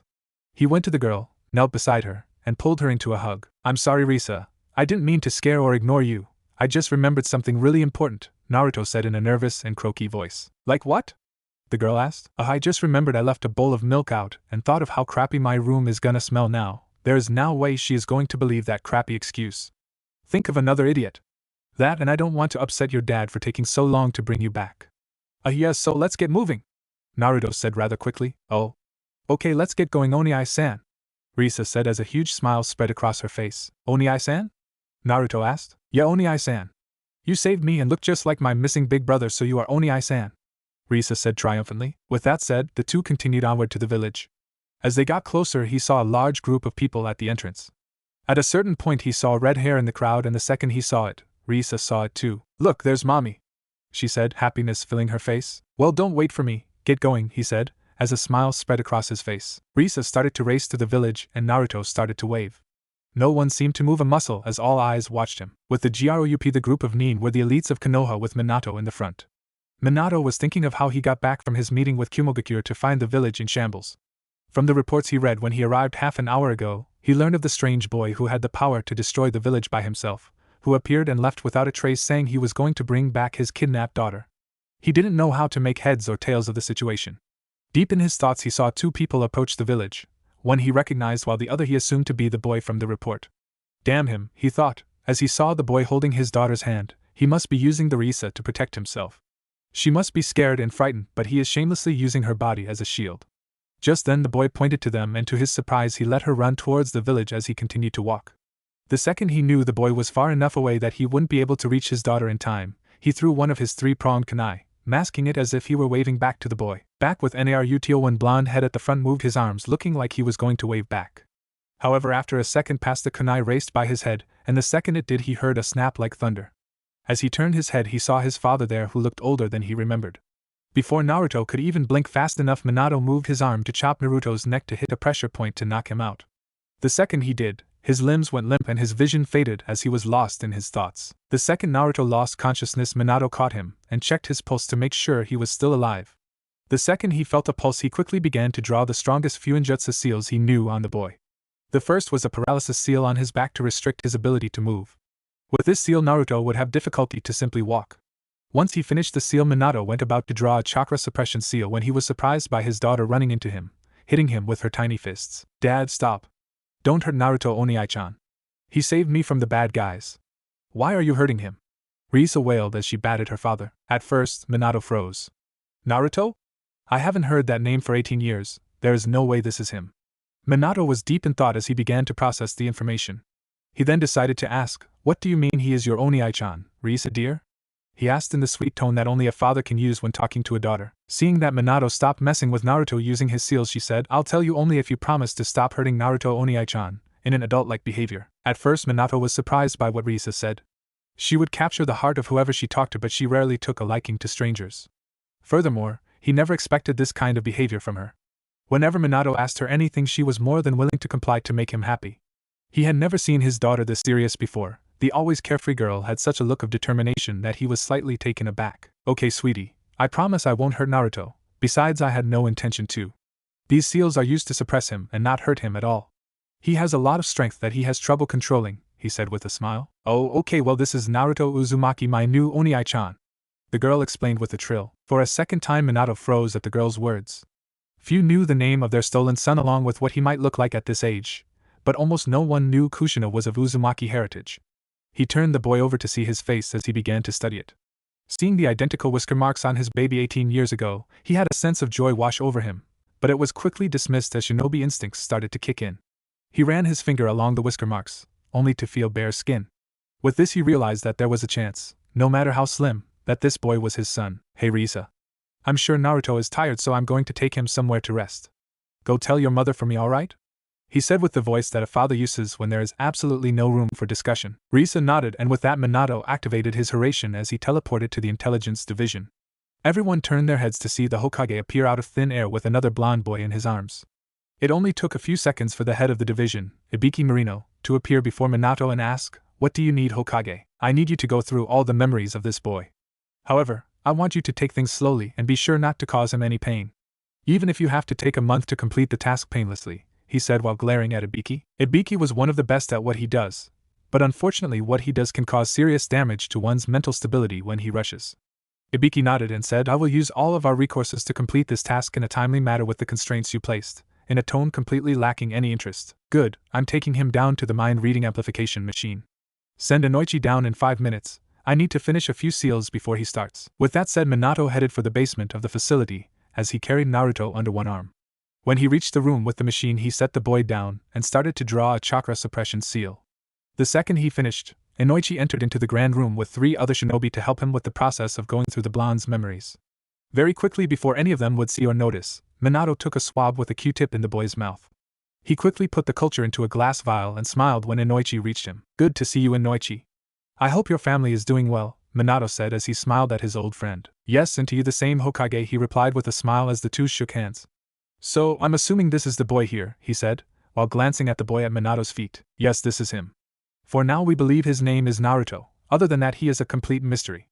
I'm sure Ibiki gave you the details, but there is one more thing I need to ask. While you are going through his memories, don't file a report, Just come straight to me and tell me what they are, Minato said as his smile dropped, focusing on the seriousness of the matter. Inoichi nodded and Minato decided to stay for a little bit to make sure the boy wouldn't violently react to the procedure. Minato went to the corner of the room and once the blonde was hooked up and all the nin took up their respective positions, Inoichi placed his hand on the boy's head and said commence. With that, the machine started to buzz as the three nin regulated it as Inoichi entered the boy's mind. Inoichi was more than surprised that when he entered the boy's mind he ended up in a square white room with nothing in it but a chair. Afraid the boy had defenses and traps set up in his mind, he went about to thoroughly check the room for a way out. After coming up dry, he walked over to the chair and inspected it. It was a simple wooden chair with nothing unusual or peculiar about it. Inoichi tentatively touched the chair and after no violent reaction he sighed in relief. First he tried moving the chair slightly but it didn't budge. Curious, he put all of his strength into moving it, but it didn't budge an inch. After weighing his choices for a minute or so, Inoichi decided to sit in the chair. When he did, the wall produced letters which then started forming together to say only Minato Namikaze may move past this room. Curious, Inoichi stood up to inspect the letters but the second he did they vanished into the wall.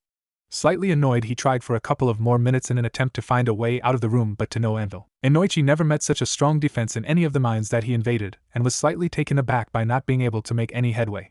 He decided to leave the boy's mind and tell Minato what he found. Minato was about to head upstairs and run a DNA analysis test on the boy's cheek cells when he heard the machine stop buzzing. He turned to look at Inoichi who gestured him over. I have never seen a defensive barrier like the one this boy has, Inoichi stated, as he shook his head. What do you mean? Was the information scattered or undecipherable? Minato inquired. No, that's the thing. I wasn't able to find anything, Inoichi said. Inoichi then gave Minato a full report of what he encountered in the boy's head. After Inoichi finished, Minato closed his eyes as he appeared deep in thought. After a minute Minato opened his eyes and looked at Inoichi. I am going to enter the boy's mind, he said in an authoritative voice. Minato, I don't think this is wise, it's most likely a trap. If it is you won't know how to properly defend against it, and it could damage your brain. Think of was as far as Inoichi got before Minato interrupted and said, Your concerns are duly noted, but I have already decided on this. Please get everyone to leave the room, I will use shadow clones to help me run the machine, Minato said, leaving no room for a rebuttal. Inoichi sighed and signaled for everyone to leave the room. Once everyone was out, 3 clones popped into existence, and took up the positions to monitor the chakra controls on the machine. Minato outstretched his hand toward the boy's head. He stopped right before touching the blonde's head, considering his choice once more. After a small but quick internal debate, Minato decided to continue as he placed his hand on the blonde's head and was quickly sucked into his mindscape. Once everything came into focus, Minato looked around to see his surroundings were exactly as Inoichi described them. Deciding to waste no time, Minato walked over to the wooden chair and sat down. At first there was no reaction, but then letters started floating across the room on the walls. They quickly moved to the wall in front of him, and after a second spelled welcome. Just as quickly as he read it, the walls started to shimmer as they appeared to break into thousands of pieces. These pieces turned into butterflies as they flew away, revealing Minato's surroundings to be similar to that of the forest surrounding Konoha. Slightly awed by the effect of the walls turning into butterflies and flying away, it took a few moments before Minato started to walk into the forest. The first thing he noticed were the numerous scrolls and the thousands of trees.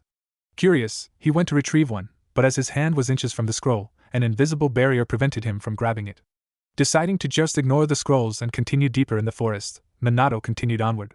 After minutes of walking past trees full of scrolls, he spotted a clearing ahead. At first, Minato was blinded when he entered the clearing. The trees made a perfect overcast to block most of the sun in the boy's mindscape, but once he entered the clearing, the bright light was enough to make him close his eyes. He continued to walk forward while blocking the light with one hand as he squinted his eyes. Once his eyes started to adjust, he saw he was in a grassy meadow with a flower here or there. The last thing Minato expected to see was a giant fox with 9 tails staring at him with an amused grin. The second he saw the beast, he instantly thought it was some sort of mental barrier or trap and threw his 3-pronged kunai all over the meadow. To his surprise, the beast merely started to laugh maniacally. I never thought I would see you again, 4th Hokage. Especially after I put my claw through your heart, the fox said with a sneer. I think I would remember such an event like that, especially if it was with an unsavory one such as yourself, Minato retorted, completely calm. Kurama hated the 4th for numerous reasons. One, obviously for being sealed inside an infant on the day he was released from his seal. However, what Kurama truly hated about the 4th Hokage was his attitude. Nearly all humans, except for a few, were afraid of him, if not that then they respected him. But Minato truly was an exception. He held an air of superiority around the fox that he just couldn't stand. He treated Kurama's existence as nothing more than an inconvenience. Kurama's face started twisting into a snarl as a low growl emitted from his throat. Before he could say anything, Minato asked, So what are you? Some sort of barrier to prevent me from entering any deeper in the boy's mind? After a few seconds, Kurama decided to just get the conversation over with as quickly as possible. No, in fact you were transported to the deepest level of Naruto's psyche. In addition, I am no apparition but in fact the feared nine-tailed fox, Kurama stated quite evenly. To his surprise, Minato started to laugh and said, "Do you think of me a fool? The Kyuubi cannot exist here when I know for a fact he is somewhere else.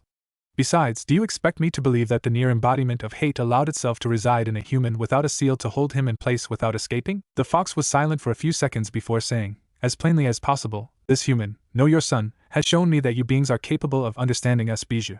Until I deem it necessary, I will not separate myself from Naruto's body." Minato just stared at the fox for a second, letting the words sink in.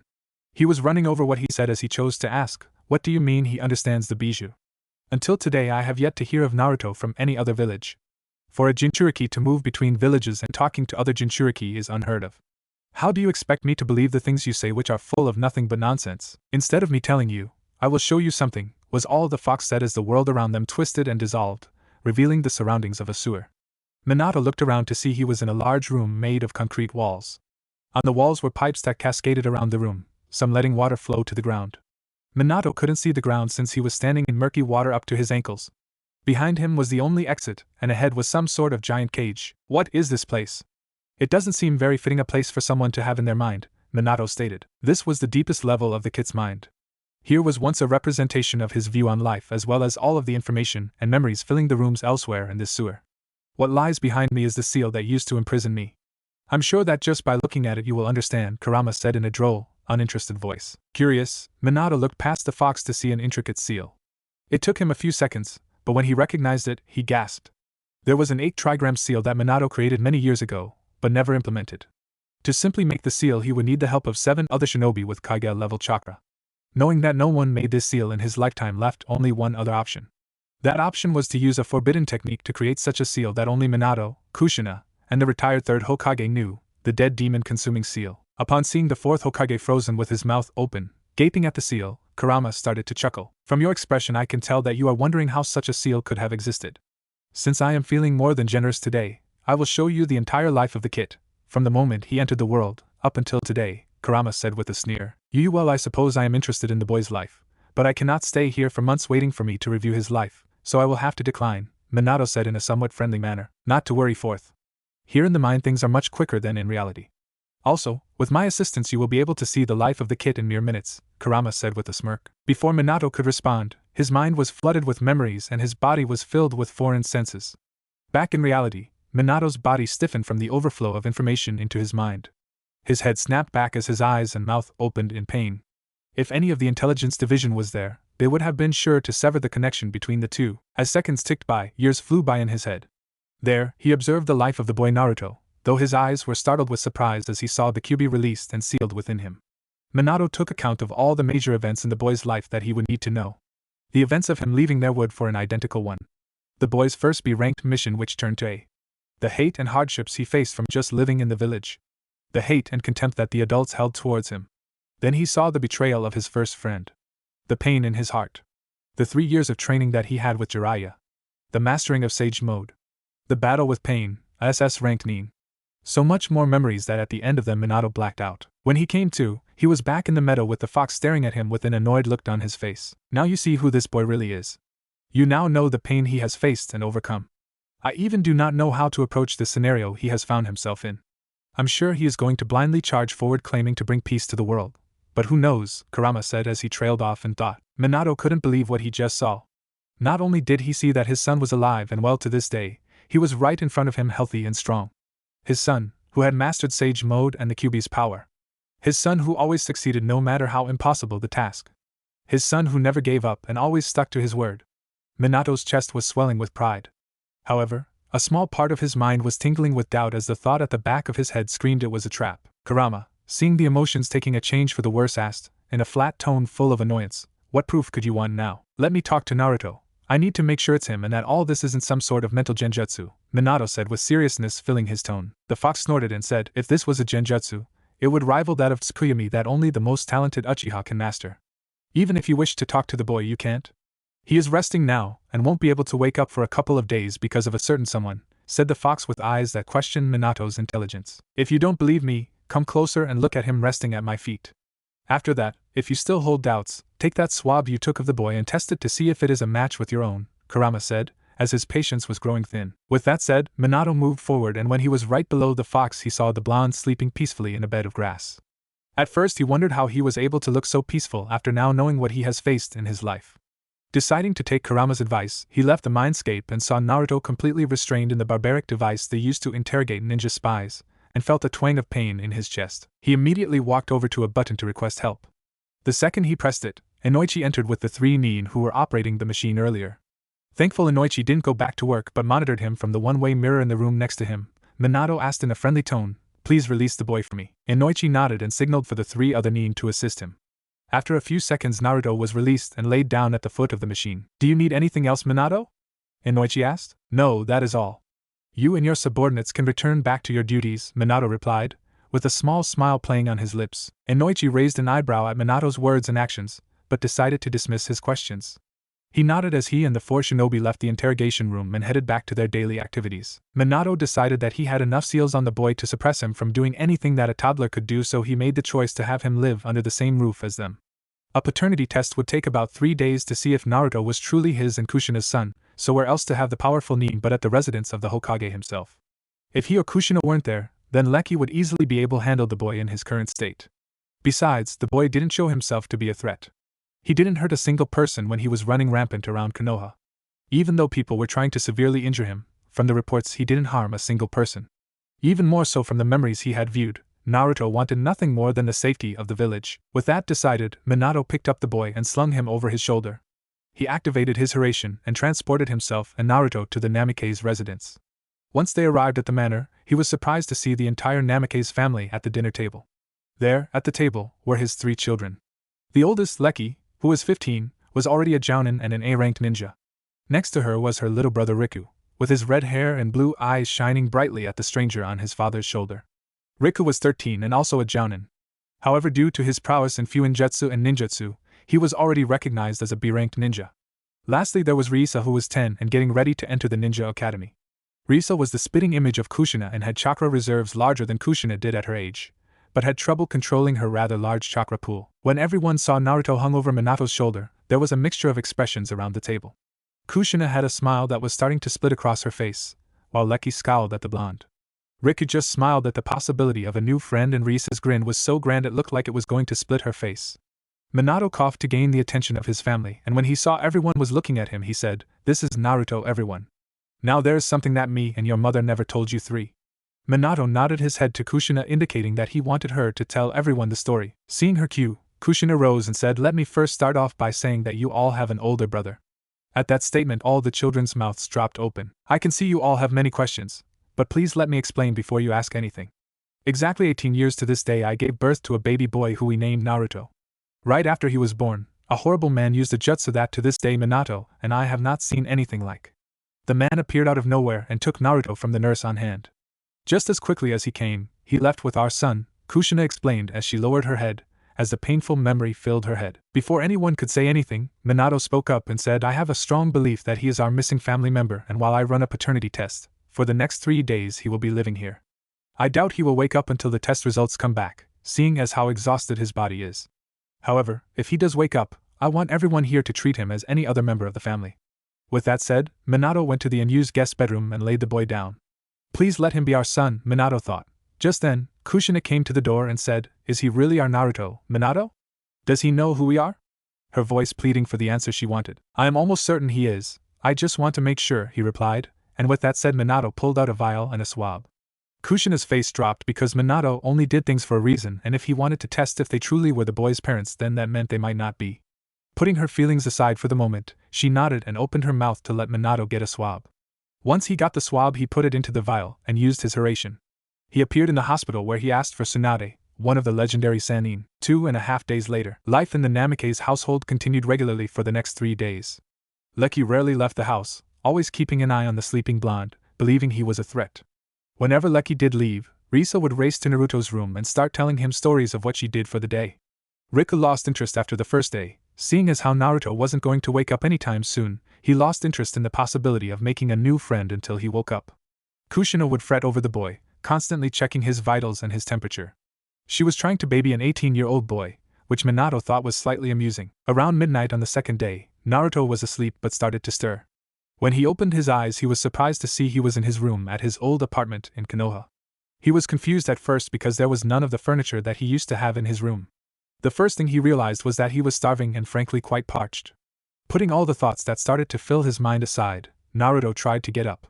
He was more than surprised when he face planted onto the ground. Leaving his thoughts that he must have been injured badly, he started to get up.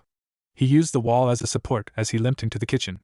To his surprise, again none of the furniture was the same. Dismissing everything, he prayed that there would be a cup of instant ramen in the cabinets. Naruto's prayers were answered as he found a cup near the back. Slightly appalled by the numerous healthy foods in the cabinet, he wobbled over to the sink. He turned on the faucet and started to drink water from the tap. After about a minute of almost chugging water, he grabbed the cup and filled it again. He placed the ramen in the microwave and eagerly watched as the cup spun around and around. Naruto started to drool, and when the microwave dinged it sounded like pure bliss to his ears. Getting excited, Naruto forgot about the condition his body was in, and on his way to the table he fell, spilling all the contents of his cup. He was about to cry when the light in the hallway came on.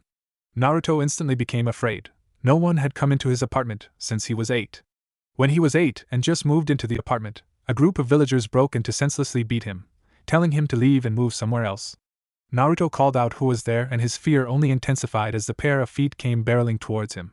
Right when the figure came into view, Naruto's eyes widened as he remembered the events of the past few days. Mom? Naruto asked, his eyes beginning to wet. Naruto?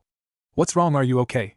She asked, hearing but not seeing him. Naruto, seeing Kushina search the area for him, said, down here. I'm sorry, I kinda fell and made a mess. Kushina's face looked devastated seeing him on the ground with a cup of hot ramen hitting his arm.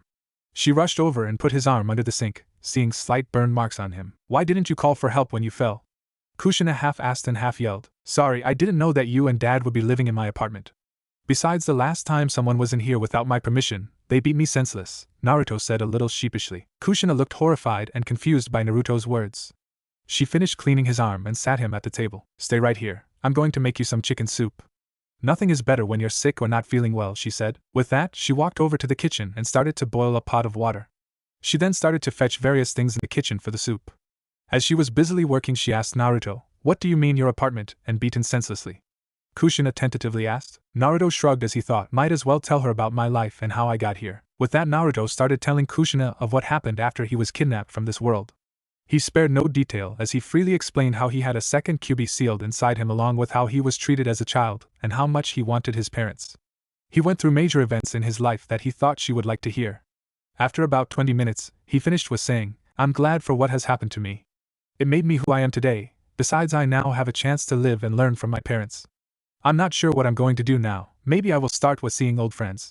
But then again, I don't know if I can call them that, seeing as no one knows who I am, Naruto said as his smile turned to a slight frown. When Kushina stopped stirring the soup, she filled the bowl, and as she turned around to give it to Naruto, she walked over with tears running down her face and had more than wet portions on her green nightgown. Naruto, realizing what he just told his mother, started, with a small smile, I'm sorry, Mom, I didn't mean to make you cry, I just thought I should tell you about myself, as tears started to hit his eyes from seeing his mother cry. Kushina shook her head and set the bowl in front of Naruto. She then bent down and kissed his forehead. When she pulled away, she looked him in the eyes and said, don't apologize about a thing. Now that we have found you after all these years, you will never be alone again. I am sorry about what happened in your childhood. It is because of me and Minato not being careful enough during your birth that we lost you, Kushina said as she wiped the tears from her face. So why are you here at my place? Naruto asked as he brought the spoon to his lips only to have him drop it back into the bowl. Kushina was about to answer when she saw Naruto drop the spoon. Kushina suspected it to be the restricting seals placed on him. Wordlessly, Kushina grabbed his spoon and filled it with soup. She then blew on it before she offered it to Naruto. He opened his mouth, and his taste buds were sent to heaven. After about 2 or 3 more spoonfuls, Naruto started to cry. Kushina noticed this when a tear hit his soup, and she put the spoon down and started to rub his back, asking, what's wrong? Naruto responded by saying, nothing. This is all I have ever wanted, and it's much better than I ever imagined. Not only that, the food is delicious. I honestly don't know why I thought instant ramen was the best food ever, and for the first time in years, Naruto let himself cry. Kushina, understanding, just continued to feed him. After about 5 minutes or so, a new pair of footsteps could be heard coming down the hall. Luckily for Naruto, he finished the soup and his crying spell before the new person arrived. When Naruto saw it was none other than Risa, his eyes went a little wide. I have siblings, Naruto asked and stated at the same time. Kushina blushed a little bit, realizing that she knew what the majority of Naruto's life was like, but he knew nothing of the life here in this world. Kushina smiled as she looked at Naruto and said, "This is your youngest sister Risa. I know you already met her and Lecky too, but you have a younger brother also. His name is Riku and I'm sure everyone cannot wait to get to know you." And then she smiled between Naruto and Risa. Naruto looked at Risa and said, "Looks like you're stuck with me, squirt." To Kushina's surprise, Risa didn't explode at being called a squirt, but smiled and said, "I'm so happy you are my real Oni-chan Naruto." With that signature trill of hers. Naruto's heart was melted by this little girl and he thought, it doesn't matter if no one in this world knows me. Even if I have to start all over forming new bonds with my old friends, having my family will make it more than worth it. Just then, there was a knock on the door. Instinctively Naruto started to head to it. But to his surprise he felt a hand on his shoulder indicating him to sit down. He looked at his mother as she stood up and walked over to the door. When she opened it, Naruto saw someone that made him stand up and stumble to the door. It was none other than Tsunade, standing in her usual green attire. When Naruto reached the door, he hugged Tsunade and said, "Tsunade-ba-chan. I never thought I would see you again." Her head created a tick mark as she hit the boy on the top of his head hard enough to make a knot. "Ba-chan. How old do you think I am, brat?" Tsunade snapped. Naruto frowned and looked at her when he realized that this wasn't his ba-chan, but a Tsunade who had no memories of him. "Sorry, I forgot you wouldn't know who I am," Naruto said in a hushed voice. Tsunade didn't hear what Naruto said and stated, "What was that?" "Didn't hear you, maybe you should speak up, brat," she said with an angry tone. To everyone's surprise, Naruto said what he just said, but loud enough to wake up the rest of the Namikes. Tsunade just froze at first. Anyone who knew her like the boy claimed knew not talk to her in such a way. Normally, Tsunade would then proceed to beat the living crap out of whoever raised their voice to her, but she just stood there frozen with her mouth open. She couldn't believe that anyone would talk to her in such a way. Right when Tsunade was about to retort, she saw Minato coming from the residence along with the rest of the Namikaze family. He walked up and said, Now it's pretty late to start a fight." "Tsunade, I'm pretty sure to come here this late. The results to the test I asked you run are done," he said with a smile, to hide his nervousness. Tsunade merely nodded and came inside when Minato gestured her to. She sat down at the table with everyone else. She cleared her throat to give herself some time to let the rage that was building up to subside. After a slight pause she said, "The test was a positive for both parent samples for the child's. Whoever doubted that the child was theirs can rest assured because he is in fact the child of the two parents." Everyone in the room started to cheer, much to Tsunade's and Naruto's surprise. "Who was the test for?" Naruto and Tsunade asked at the same time, which led them to glare at each other. "For you. We wanted to make sure that it was truly you, Naruto. Seeing as how it is, I would personally like to welcome you to the Namikaze family." He cheered as the rest of his family did as well. Naruto said, "Of course it's me. What kind of idiot would impersonate the child of a Kage?" he retorted in annoyance. Tsunade on the other hand just stared slack-jawed at learning that the Namikazes had not only a new addition, but one who was a young adult. Questions wanted to be asked and things to be revealed, but it was late and the Namikazes wanted to go back to bed. Minato shooed Tsunade out, saying that there would be an official announcement tomorrow about what she just learned. With that said, for the first time ever, the entire Namikaze family went to bed under the same roof. As the sun's rays began to fill Naruto's room, he began to stir. In a very groggy fashion, Naruto pulled his covers off while stretching his muscles. During his stretch there wasn't the normal satisfying feeling of doing so. Curious, he tried flexing his muscles only to have the feeling that he wasn't able to. Deciding to put the matter aside for the moment, he began looking around his room when he realized a few differences. First, his bed had different sheets along with a completely different set of furniture in his room. "This is unmistakably my room, but none of the things in here are mine," he thought with a perplexed look on his face. When he decided to get up, he swung his lugs over the side of the bed. Again there was the sensation that something was wrong. When he tried to stand up, he was met with wobbly legs, barely able to hold his weight. "My body is acting like I spend the whole day training, but I feel completely fine," Naruto thought. Just then he remembered that he was feeling the same way the night before last night, Naruto thought, when a mixture of emotions ran through his body. Okasan and Oto-san are alive. Not only that, but I have a brother and a sisters. But are they really my family? I come from a whole different world. Can they truly be my family? Naruto began thinking how he didn't belong here. He didn't deserve to have his parents alive because they died protecting him. I have to return to my world. Everyone needs me. Without me there isn't any hope for the war, Naruto thought as his mood began to darken after finally accepting the reality he was in. "Kid, you shouldn't feel like this. I don't really know what to say right now, but this is your home. This is your world. The beta world wasn't even supposed to exist in the first place. Obito simply brought it into existence through that accursed eye of his. You may seek to return, but this is your world. This is where you belong," Kurama said, trailing off in a tone of kinship, something the fox never used before. "You really think it is okay to stay here? It is not a matter of right or wrong, Kit. The answer is simple. This is your world, here is where you are supposed to live. You might consider staying here the right thing to do some days, while others you might believe returning home is the best choice. However, this is where you are from, so you should never leave. As wise words were once told to me, living is not simply existing but finding a place where you belong, Kurama said with a small hum in his throat. Who told you that? Naruto inquired. The sage of six paths, Kurama said with a seldom tone. Naruto became quiet, and Kurama took that as his time to take his leave. Naruto slowly began to smile. That smile turned into a full grin, and he muttered, I have a family. Naruto didn't waste any more time. He threw the pajamas that he was wearing off and walked over to the closet. Opening it, he was slightly stunned. There were so many different types of clothes. Naruto thought to his old closet, which was only half full, with the majority of clothing being ninja gear. He scanned until he found an orange shirt which was almost a perfect fit. He then found black pants that were similar to his old ninja clothes. Satisfied, he dressed himself and walked to his door. While opening the door, the feeling that his body wasn't responding correctly began to surface again. Curious, he thought something must be different in this world. I don't feel quite the same. When he opened the door, he was more than surprised to hear a sizzling sound that was followed by a smell that caused his mouth to water. Instinctively, he walked down the hall to the kitchen to inspect it when he was greeted by the stare of his parents and siblings. Good morning, Kushina said, who stood in front of the stove cooking something that caused his mouth to water. Good morning, Naruto said while a sense of anxiety filled him.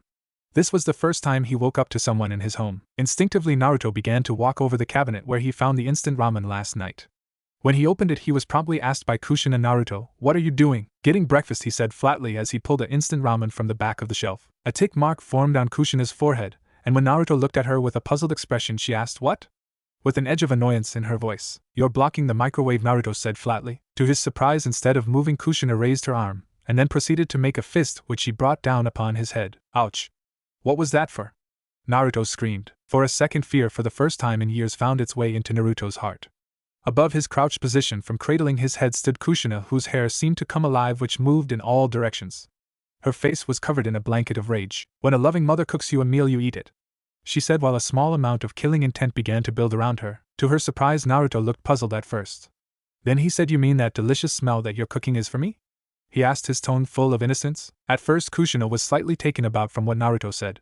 Slowly her anger died down, and she asked, who did you think I was cooking this for? Yourself, of course, Naruto responded. Everyone in the family was looking at Naruto with perplexed faces. Even Minato was slightly taken aback. Naruto was curious why everyone was staring at him, and he asked, did I do something weird? To his surprise, Leki was the one to speak, and she said, haven't you ever had someone make food for you, moron? Naruto froze, realizing that normally parents would make food for their kids.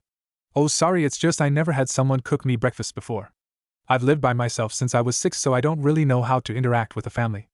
I'll try not to do anything so stupid from now on, he said, sounding as if he was disappointed in himself. Leki still didn't really trust her elder brother who was thrown into her life.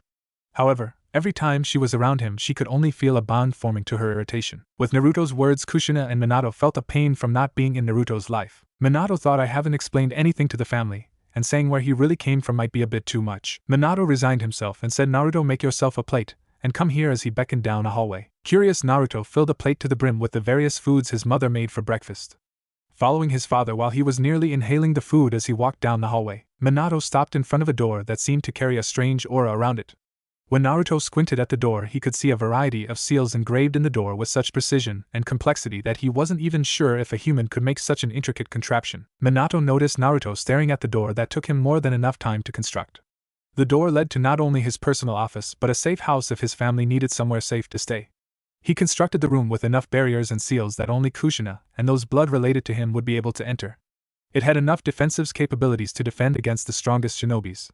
In fact, he personally believed that only a Kage would be able to break the barriers around the room. After getting out of his own sidetrack, Minato noticed a small frown forming on his son's face. Curious, he asked, what's wrong? There isn't an imperfection in my seals, is there? Naruto's face furrowed even more, and he asked, why the heck are you asking me, in a flat tone. Minato put on a small smile to hide the bit of annoyance in his face, and he asked, Naruto, you are the child of 2 of the greatest sealing masters of this time. Riku is nearly a sealing master, and Leki is showing great promise, not being too far behind. Being our child, it is almost a requirement to be a master few in Jutsu, Minato said in a matter-of-fact tone. Naruto gave his father a spectacle look before he said, Ero-sennin tried to teach me the stuff, but I found it much less useful than ninjutsu, so he gave up trying to teach me, said Naruto. Ero-sennin? Minato questioned. You know that pervy old sage Jiraiya?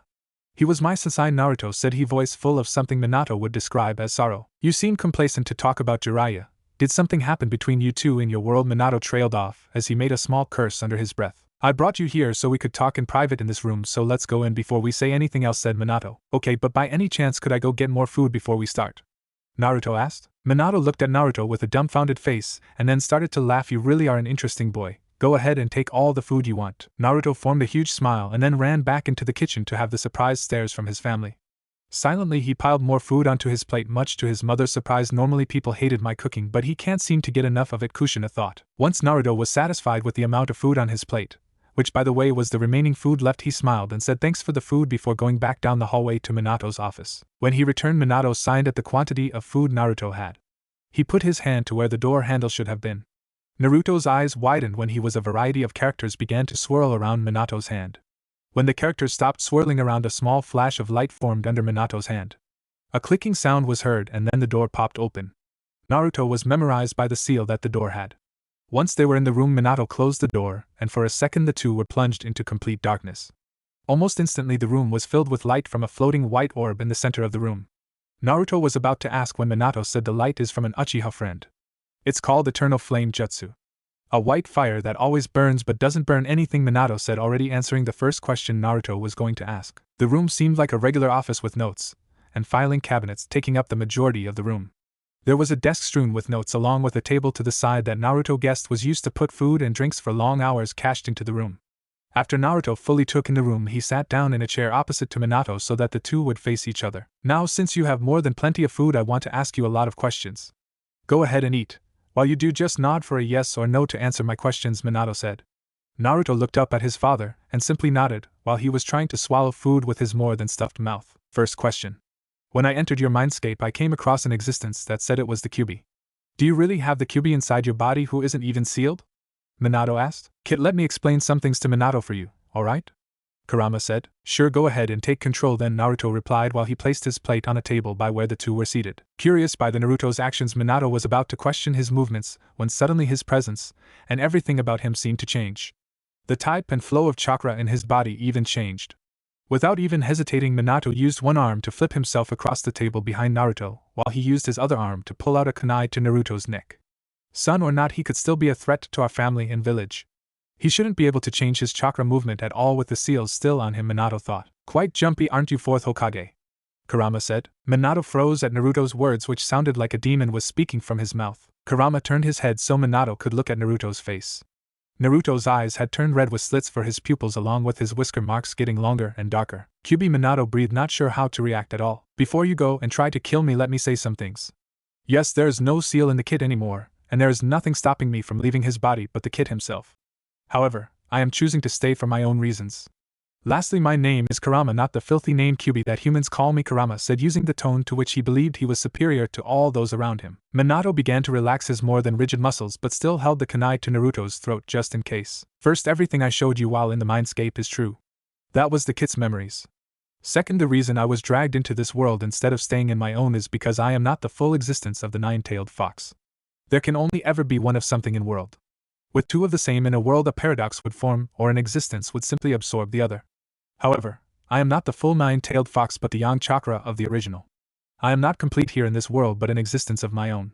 This leads me to a point that I can absorb the fox inside Kushina with Naruto's help.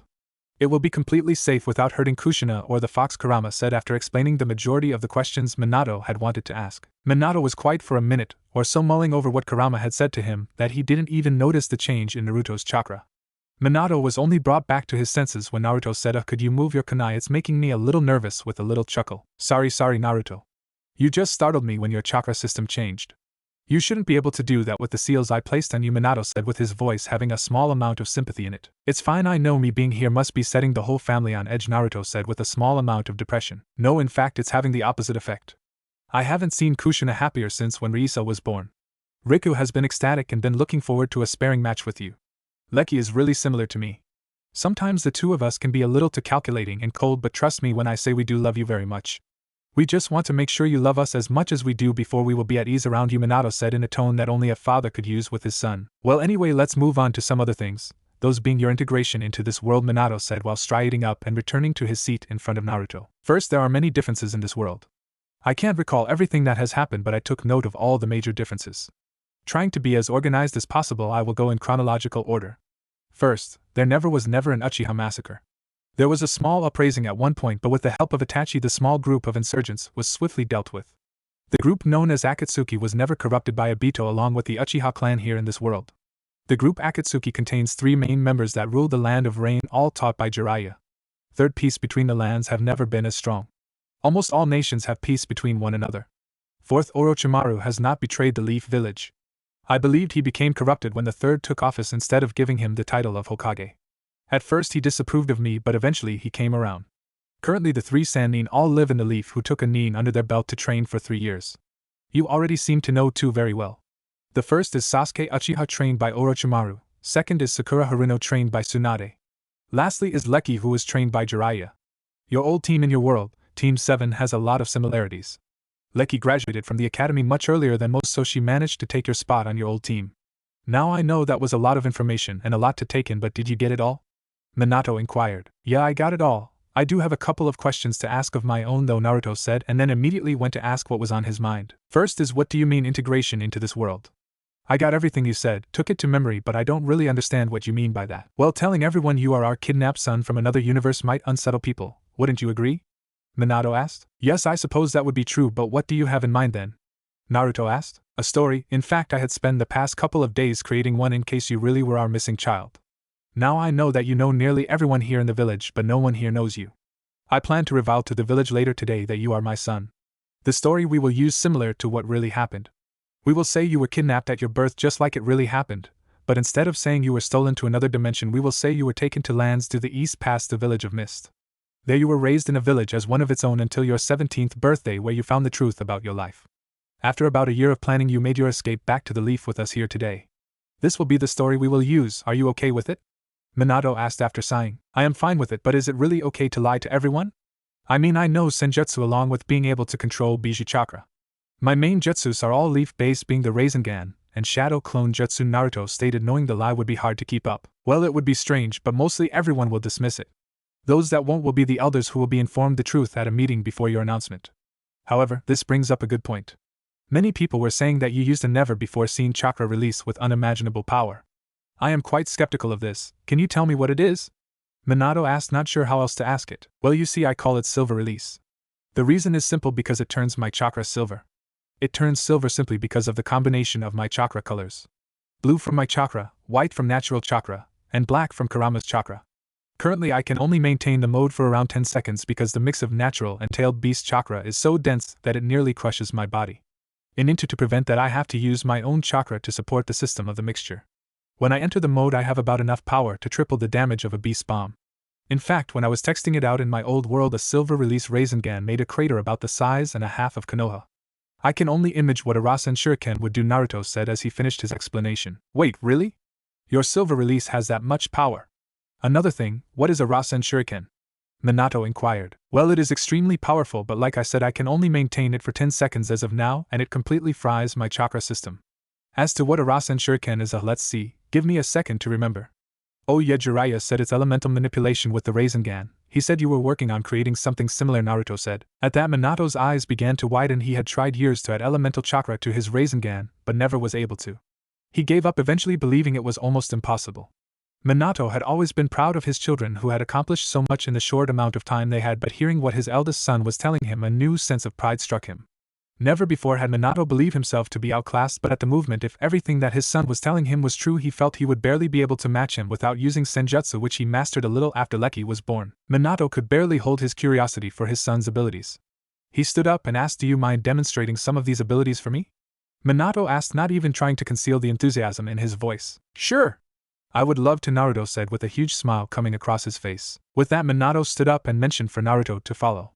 At the door, the same mystical process happened while Naruto waited for it to open. He thought, I got it to learn Fuinjutsu. When they came into a hallway, Riku was lounging on a couch with Risa while the two seemed bored out of their minds. Minato seemed slightly annoyed by how lazy two of his kids were being. Riku, I'm sure you could be spending your time better by taking on a mission, and Risa, you need to practice your chakra control so you can graduate from the academy, Minato said with a sharp tone in his voice. Risa snapped to attention and grabbed a bag that Naruto assumed was her nin gear and ran out the door. Riku lazily got up, and when he turned around and saw Naruto, his face lit up into a huge smile. Hey Dad, can I train with Naruto today? Riku asked ecstatically. No, he has a busy day with a lot of things to do. Maybe tomorrow if he has some free time, Minato said. With that said, Riku began a slow sulk out of the house. Minato said, sometimes I worry about how lazy that boy is. Naruto responded by saying, well, one of the smartest people I know is way lazier than him. And besides, you said he was a master of Fuinjutsu, that's good, right? Minato sighed at Naruto's observation of Fuinjutsu. Naruto, Fuinjutsu is just as powerful as ninjutsu, taijutsu, or genjutsu. However, a bonus for Fuinjutsu is that very few know it and can use it in battle. Now imagine if you were the only ninja in all the land that had wind affinity. Think of all the advantages you could have against opponents who know nothing about it. Not only is it a viable source of combat, but it can be a lot more affecting, seeing as how every nin does not know anything about it, Minato said, resigning himself. Naruto gave a look of consideration before saying, you know, I never really thought of it that way. Maybe learning it wouldn't be so bad after all. How long does it take to learn? Years. Riku is the youngest shinobi I know of to be considered a master of Fuinjutsu, Minato said, feeling aghast that his eldest son wanted to learn such a complex shinobi art at such a late age. How, really? I bet I could learn it in a month, Naruto said with the utmost confidence. Oh really? Wanna make a bet out of it? Minato said in a sly tone. Sure, what's the bet? Naruto asked eagerly. If I win, you have to teach me elemental manipulation. Seeing as how it's impossible for you to win, I'll teach you the Haraishin, Minato said while being sure to sound as if he is mocking Naruto. Naruto, slightly annoyed by the way his father was talking to him, said, let's hurry and go to a training ground so I can show you some techniques. Besides, I already know I'm going to win, and since I am such a good son, I'll teach you the Rasen Shuriken free of charge. Minato started to laugh from how much confidence his son had at such an unfeasible task. While trying to stifle his onslaught of laughter, he grabbed Naruto and used his Haraishin to teleport them to one of the training grounds. Naruto blinked at seeing as how they were at the training grounds before blurting out, how the hell did we get here? I used my Haraishin, of course, how else? Minato replied. Naruto remained speechless before saying, I'm going to go into Sage mode, okay? Before Naruto could start to gather natural chakra, Minato hit him on the back side of his head. Oh. What was that for? Naruto yelled. Remember the story you are supposed to stick to? You're not supposed to be able to know senjutsu. Simply blurting that out loud for the world to hear isn't that smart. Also, you still have some seals on you that I need to remove. Naruto was about to retort but realized he was really the one who made a mistake and said sorry. Well, why did you bring me out here if you didn't want me to show you? You can once I put up a barrier or two up, Minato said, and with that he pulled out 3 scrolls. Minato set the 3 scrolls down on top of each other and started to make various hand signs. When he finished, a purple barrier began to form around the entire training ground. Once the barrier was completely set, Naruto said, alright, what do you want me to show you? 3 hours later, Minato broke the barrier and looked at his son. He had shown him nearly every jutsu he had under his belt, along with showing him Sage mode and Bijou mode. Little could be said about what he saw, so he simply said he was impressed. What impressed him the most though was Naruto's stamina. After 3 hours of using all A-class jutsus or higher, Naruto only has used 1 to do drops of sweat during the 3-hour demonstration. Looking around Minato, such total destruction of the training ground. Realizing that he would have to put out a D-ranked mission to repair the grounds brought a slight sense of annoyance. Dismissing it though, he looked at the sun and realized it was around noon. Naruto would be reveled to the village around 5, and his meeting with the clan heads was at 1. He realized his time was almost up with his son. Hey Naruto, I have to attend some meeting soon. Do you know the way back home? Minato asked. Yeah, I'll be fine. Besides, I want to see how different the village is in this world, Naruto said, putting on a small smile. When Naruto began making his way through the village, he was getting a lot of looks. He wasn't sure if they recognized him from the incident when half the village was trying to kill him, or his similarities with his father. The majority of the village was the same before Pain destroyed it, but there was one section he never noticed before. That being a completely foreign district to him, which held the Uchiha crest above it. This is the Uchiha compound, the one that got destroyed in my time, Naruto thought. Curiosity getting the better of him, he was about to go in when he saw someone he wanted to see so bad. There in front of him, leaving the district, was no other than his rival, first and best friend, and only person he thought of as his equal. Naruto, thinking with his heart instead of his head, ran forward and put his arm on Sasuke's shoulder. Longest author's note to man. Sorry about how big it is, but if you read it you will figure out why. And well, everyone, here it is, the 1st chapter. I'm so sorry for the amount of time it took to get this out. After I got back from vacation, there was a huge innocent at my company. I'm a lifeguard during the summer to help pay a little for this and that. Luckily for me, I have a full scholarship to the institution I go to. Anyway, more than half of our staff quit and ended up working 60+ hours every week. After 2.5 weeks, I ended up getting a really bad fever from exhaustion and sun poisoning. After another week, I was finally able to feel good enough to start moving around my house. So if you were wondering why I missed my weekly upload, that's why. Anyways, thanks you to everyone who is reading this, and an even bigger thank you for everyone who is reviewing. I want to write my own book one day, and this is really good practice, I think, so all the criticism really helps. Don't worry though, I don't plan to be an author. My major is biomechanical engineering, so I know I'm not that great at writing, but I really do enjoy it, so I don't really think I will stop anytime soon. Anyway, every 3 to 5 chapters one will try to answer the majority of the questions in my reviews. First, some people were curious to what I wanted the eyes to look like, so image it looks like this in silver release, so just image what it would like when staged in QB mode fuse. Second, some people were a little upset with the way I portray Naruto. Now I am a big fan of the how but nowhere near able to create the persona of Naruto. When I look at Naruto I think of someone who has common sense and street smarts, not someone who thinks analytically in situations. He can easily evaluate an opponent and find their strengths and weaknesses, but he doesn't normally do so. Naruto normally charges blindly forward in fight, and then changes his game plan if he needs to. Third, a lot of people were upset with how Naruto was getting pushed around, but believe me when I say it that his is one of the strongest ninja in his lifetime according to the manga and anime. However, even in a genjutsu which he believed himself to be, and I don't think he could ever bring harm to any one of his friends for villagers in the leaf. So the reason he didn't go rampant is because he never would. Besides, I like to think of Naruto as one of the physically strongest ninja, but one that has a relatively weak mind when it comes to things with emotions.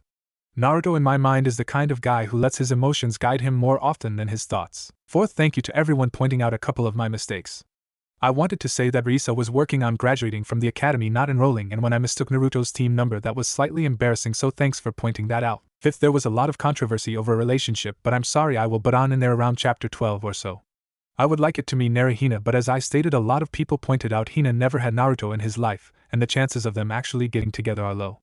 I know that a romance can make or break a fanfic, but mine will just be brought up to give Naruto an identity of a person coming from a world full of war to one of peace. Lastly, I will try to go over my previous chapters and revise them along with giving them proper titles at some point, but I'm really picky, so that might be a little while before that happens. Sorry to my first readers who had to deal with all the grammar and spelling mistakes. I am trying to get better, but after writing over 10 pages of materials, the last thing I want to do is reread it 2 or 3 times to edit it. So again, I apologize if I missed anything that makes reading my fanfic any less enjoyable. I think that is everything else. Well, summer ends for me soon, but I will try to get the 6th chapter out by before next Monday, so please stay tuned. And as always, my dear readers, I will be back with another one real soon. The second Naruto put his hand on Sasuke's shoulder, everything seemed to slow down. Adrenaline was coursing through his body while all of his senses focused solely on Sasuke. Slowly all of Naruto's surrounding began to blur while Sasuke slowly started to turn. Naruto began to hold his breath and was attentively watching every move Sasuke made down to the individual muscles. When Sasuke finished turning around, all he could do was look at the strange boy firmly grasping his shoulder. The look in the blonde's eyes was one he never saw before. With a curious expression, Sasuke asked, "You alright? You look like you just saw a ghost." Naruto saw Sasuke's lips moving but didn't hear what he said. All he could do was look into his eyes. The eyes of Sasuke were those that were always full with hatred and contempt. No matter how much Naruto scrutinized Sasuke, he could find no resemblance of the boy he once knew. Physically he was indistinguishable, but from one look, the body language spoke for itself. This was not the Sasuke he knew, but one that knew the love of family and friends and cherished it above all else. Sasuke began to tense a little bit from how intently the blonde was fixated on him. Right when he was about to shrug the blonde off, he loosed his grip and all of his features relaxed. "Sorry about that. I just ended up moving to this village, and you look a lot like someone that I knew," Naruto said. Sasuke was more than puzzled how the blonde face went from one full of emotions to a mask that covered everything, but decided to just put it beyond him. He just returned from a 3-day mission and wanted nothing more than to see his parents and siblings. So with that he turned around, dismissing the blonde as he continued to the Uchiha compound. Naruto could just stand there, a solitary man in the mix of busy villagers. Right before he could delve deep into his subconscious, he felt a flick on his forehead. The flick was enough to bring him back to reality, to see the anxious face of Leki. "You okay, Naruto? You seemed like you knew Sasuke?" Leki inquired. "No. He just looked like someone I knew," he said somewhat wistfully. "It must be hard," Leki said. "What is?" Naruto asked. "Moving here to a new village surrounded by strangers." "Hell, it must be harder with the way me and Ota-san have been treating you," Leki said with a downcast face. Naruto laughed a little bit and waved his arm dismissively. "Don't worry about it. It's fine, I really don't mind. I was just shocked when I saw Mom that I ended up running rampant throughout the village." "Stop that, I hate it," Leki said. "Stop what?" Naruto asked with the small smile he had dropping. "Stop acting like what's happening doesn't hurt. I don't understand you at all. You forgive people no matter what they do to you. You have more strength than anyone I know, but all you do is brush it off and act like an idiot," she snapped, gaining more than a few looks from people around her. "You hungry?" Naruto asked quickly. What was as far as she got before Naruto grabbed her arm and started dragging her through the village. Leki, more than speechless, just let herself be dragged through the village by her elder sibling. Eventually they stopped in front of a small ramen shop called Ramen Ichiraku. When they arrived, Leki pulled her arm away from Naruto and said, "I'm not hungry, sorry. I just wanted to talk to you somewhere a little more private," Naruto replied sheepishly. Leki still didn't really trust him but decided to enter the fray. She sat down and ordered something. Naruto followed suit, and they both dug in. They both ate the ramen furiously, and when she finished she turned to see Naruto looking at her with one of the widest grins from him to date. "I'm so relieved you like ramen. It's one of my favorite foods to eat," he said offhandedly. "So, you said you will talk, so talk." "I want an answer," Lecky affirmed, getting straight to the point. Lecky noticed Naruto closing his eyes, going into a deep thought. He was quiet for a moment before he said, "Are you sure you want to know everything?" "Positive." "Well, let's start out where it all began. When I was growing up in my village, I was ostracized. From my earliest memories, I can remember being looked at like I was nothing more than a demon or nuisance. When the time came that I could walk and talk, the orphanage I was staying at kicked me out. From an early age of 6, I was living alone and was forced to fend for myself. I probably wouldn't have survived if not for the village elder occasionally checking up on me. Since I was always alone, I began to crave attention. I remember pulling pranks almost daily, because when people would scold me, it gave me a sense of humanity. With me giving people a reason to hate me, it didn't hurt as much when they looked at me like I was a demon. Anyway, I never had any friends growing up. It's not like I didn't get along with other kids, it's just that when I did, the parents would make sure to keep their kid from me. When I was assigned a team, I made my first friends. After a little bit of time, I began to prove myself to them. Very slowly, I began to be accepted for the accomplishments I made. After years, I began to gain the trust of those around me until I was able to prove myself and become acknowledged by my entire village. The reason I accept anyone is because no one is perfect. Everyone has good and evil inside of them. Most of the friends that I have made hated me once, so I try to give people as many chances as I can. I'm sorry if I don't act like things hurt, they do, but most of the time it just feels numb. As for me being an idiot, I don't know what you want me to say. I'm sorry." With all of that said, Lecky could do nothing but stare at her elder brother. She always thought it was hard for her to grow up. She was the daughter of the Hokage who had to perfect. All of her teachers and educators pressed her to her limits. When the time came that her siblings entered the world, she could do nothing more than train. The attention of her parents were always hard to attain, with them being busy with her siblings or village business. With her being the eldest, she had to be the strongest to set an example and help protect the family. I thought that I had the worst possible childhood. Forced into a position that I didn't resent but also didn't ask for. I have always been pushed by others, but Naruto did nothing but push himself. I had all of the support I ever needed, but he had none. How could I have been treating him the way that I have? Lecky thought as a tear began to roll down her face. Naruto saw the tear and gently grabbed her head and pulled it close to his chest. He let her sniffle and cry a bit before saying, "I'm sorry, I didn't mean to make you cry. Finding out that Otosan and Okasan were not only alive but had more kids has been one of the happiest things I ever found out. I know that right now I'm nothing more to the family than blood, but I want to be a part of it. I want to protect you, love you, and care for you. I want to be part of this family, so let's not try to rush things and get to genuinely know each other," Naruto said soothingly. Lecky pushed off Naruto's chest and looked at him. Lecky had only seen Naruto for a day or two, but she knew that he already had a place in her heart. Her body reacted on impulse, and without even thinking, Lecky said, "I love you." When she did, Naruto's eyes widened a little but then relaxed. A small smile played on his lips until he said, "I love you too." With all that said and done, Naruto left money on the counter, and the two got up and started walking. They continued to discuss things on the walk back home to get to know each other a little bit more. When they arrived home, Lecky was telling Naruto about some of the family vacations that they took yearly. When the two walked into the living room, they could see Kushina in the kitchen making sandwiches. When she looked to see the two bonding, a small part of her heart fluttered at seeing how well the two seemed to be getting along. "Can I make you a sandwich for lunch?" Kushina asked. When Naruto looked to see Kushina, there was the small shock that passed over his face anytime he saw her. She assumed it would take Naruto a little bit of time to adjust until he was able to look at her and Minato without a hurricane of emotions trying to free themselves. "Yeah, that sounds great, Okasan. Can you make my favorite?" Lecky simply added. "Sure, and would you like anything, Naruto?" Kushina asked sweetly. Naruto was just staring at her, trying to think of what to say. He never really did make many sandwiches. The effort of buying various products to make them was always more trouble to him than it was worth. He was racking his brain to think of something to say other than ramen when Kushina interrupted his thoughts. "Why don't I just make you your Otosan's favorite?" Kushina inquired as if she read Naruto's mind. "Sure, that sounds great." With that said, Lecky and Naruto continued their small talk as Kushina went about making her two eldest children lunch. Like any mother, she was intently listening to what her children were saying but acted as if she paid them no attention. Once she finished, she brought the two their food and sat at the table with them sipping a cup of tea. She pulled out a book and began to read it while shooting the occasional glance at Naruto to see if he liked the sandwich. Naruto took one bite and stopped. He chewed once and Kushina could barely tell what he was thinking. Before she could ask if he didn't like it, he nearly shoved the entire sandwich into his mouth and began to chew it. Once he was able to swallow, he reached for the glass of water Kushina provided him with and said, "Thank you so much for the meal. That was the best sandwich I ever ate." Kushina could do nothing more but let a smile form on her face. She never was thanked as much for her food by anyone other than Naruto. Leki finished her sandwich and said you can't keep thanking Oka-san and Ota-san every time they do something for you. You look like an idiot, Leki mused. Kushina shot her a look but understood what Leki was trying to say. She is right, Naruto. Here we're family, and while a thank you is always pleasant to hear, it's not necessary to give, Kushina lectured. Naruto sighed and said right, I understand, just give me a little bit of time and I'm sure I won't stick out as much. After a couple more minutes of small talk between the two, Leki stood up and said sorry but I have to go.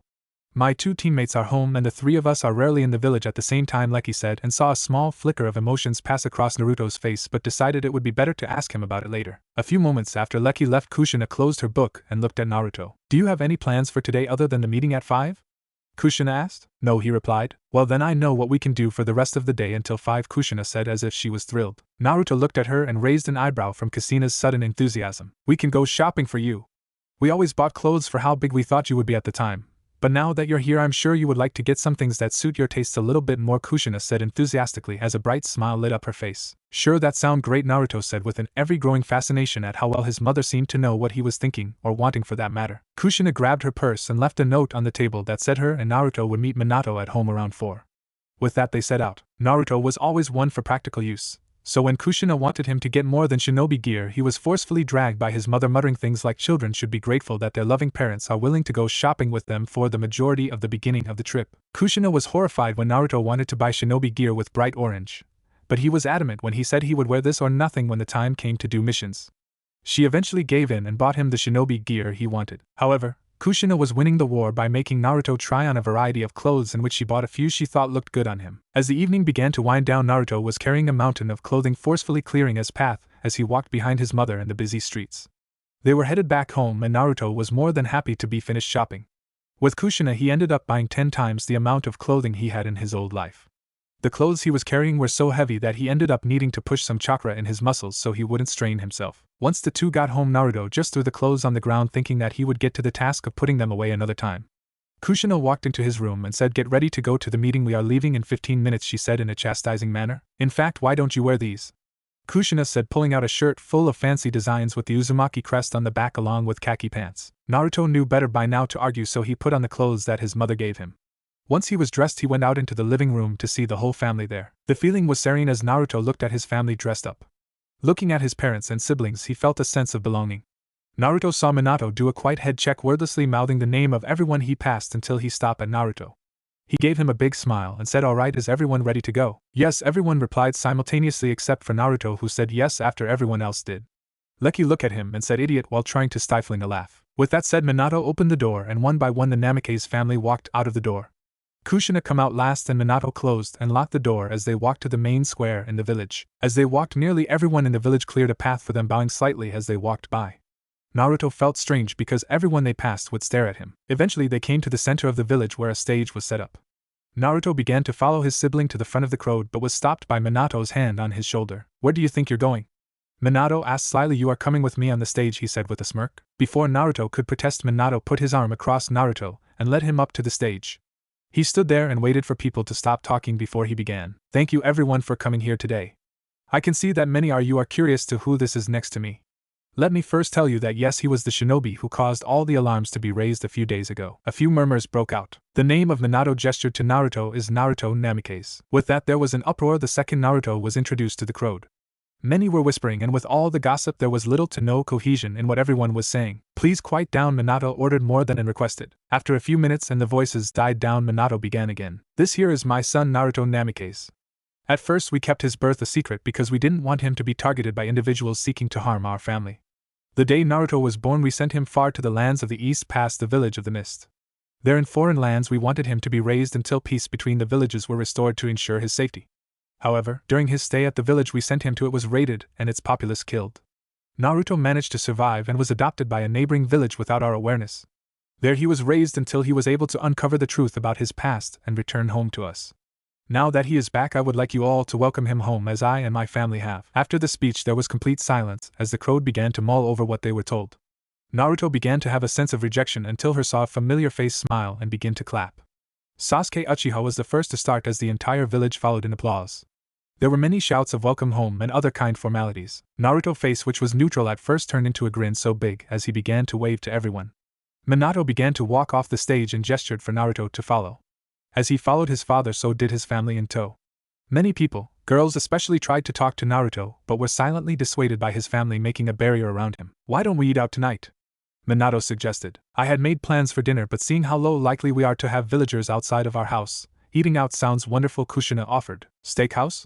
Minato asked. Steakhouse, Kushina confirmed. With that, they started walking off to the commercial district of Konoha, with more than a few villagers curious about the new addition to the Namikaze family.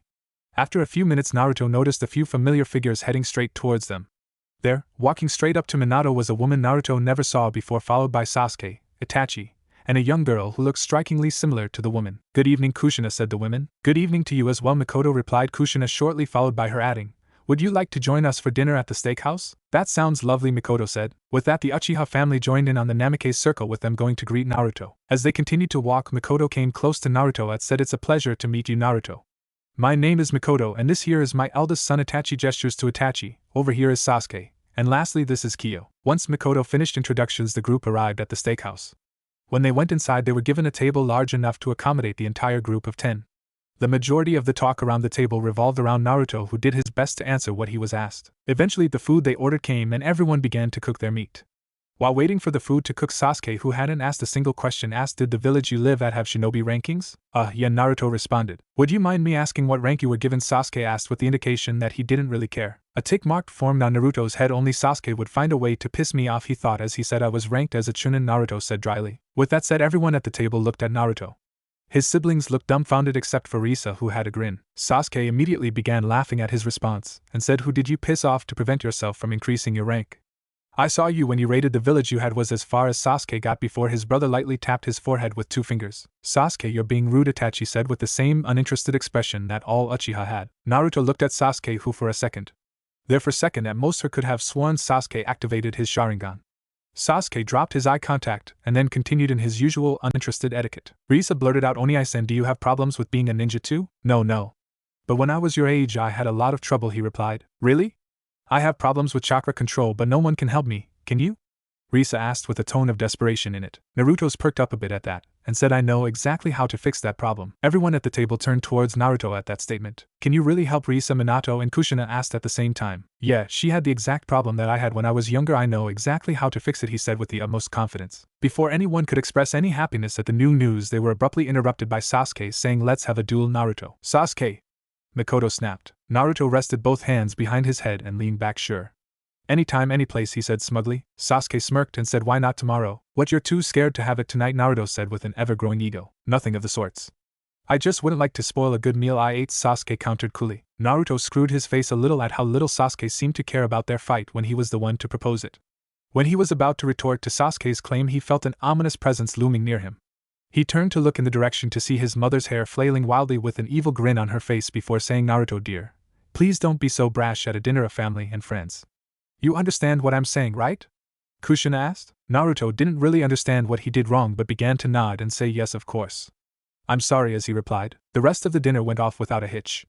Many were curious about the village Naruto grew up in, and Naruto, being unsure how to reply, was mumbling until Minato spoke up by saying, I'm sorry, but Naruto isn't supposed to talk about that. The evening winded down, and eventually their waitress came with the bill. To his surprise, everyone but Kushina and Mikoto got up the second it came and started heading for the door.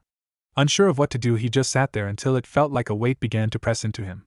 The air in the room got thick and he felt an unearthly pressure radiating from both Kushina and Mikoto. Mikoto, you paid last time, it is my turn to treat you, Kushina said. No, I should be able to treat the beloved family of the Hokage, she countered. The two began to argue more intently, giving off the feeling that they wanted to kill each other more than to pay for the meal. Naruto was still sitting there paralyzed, not sure what to do, before he felt a tug on his shirt to see Riku. Let's go, Naruto. They will be arguing for hours over this, Riku said. Riku lead him outside where the rest of his family and the Uchihos were waiting. Tomorrow at noon we'll fight at the 3rd training ground, Sasuke said before turning and following his 2 siblings who Naruto guessed were walking home. When he turned to face his family, he saw more than 100 villages, the large majority being shinobi blocking the path to their home.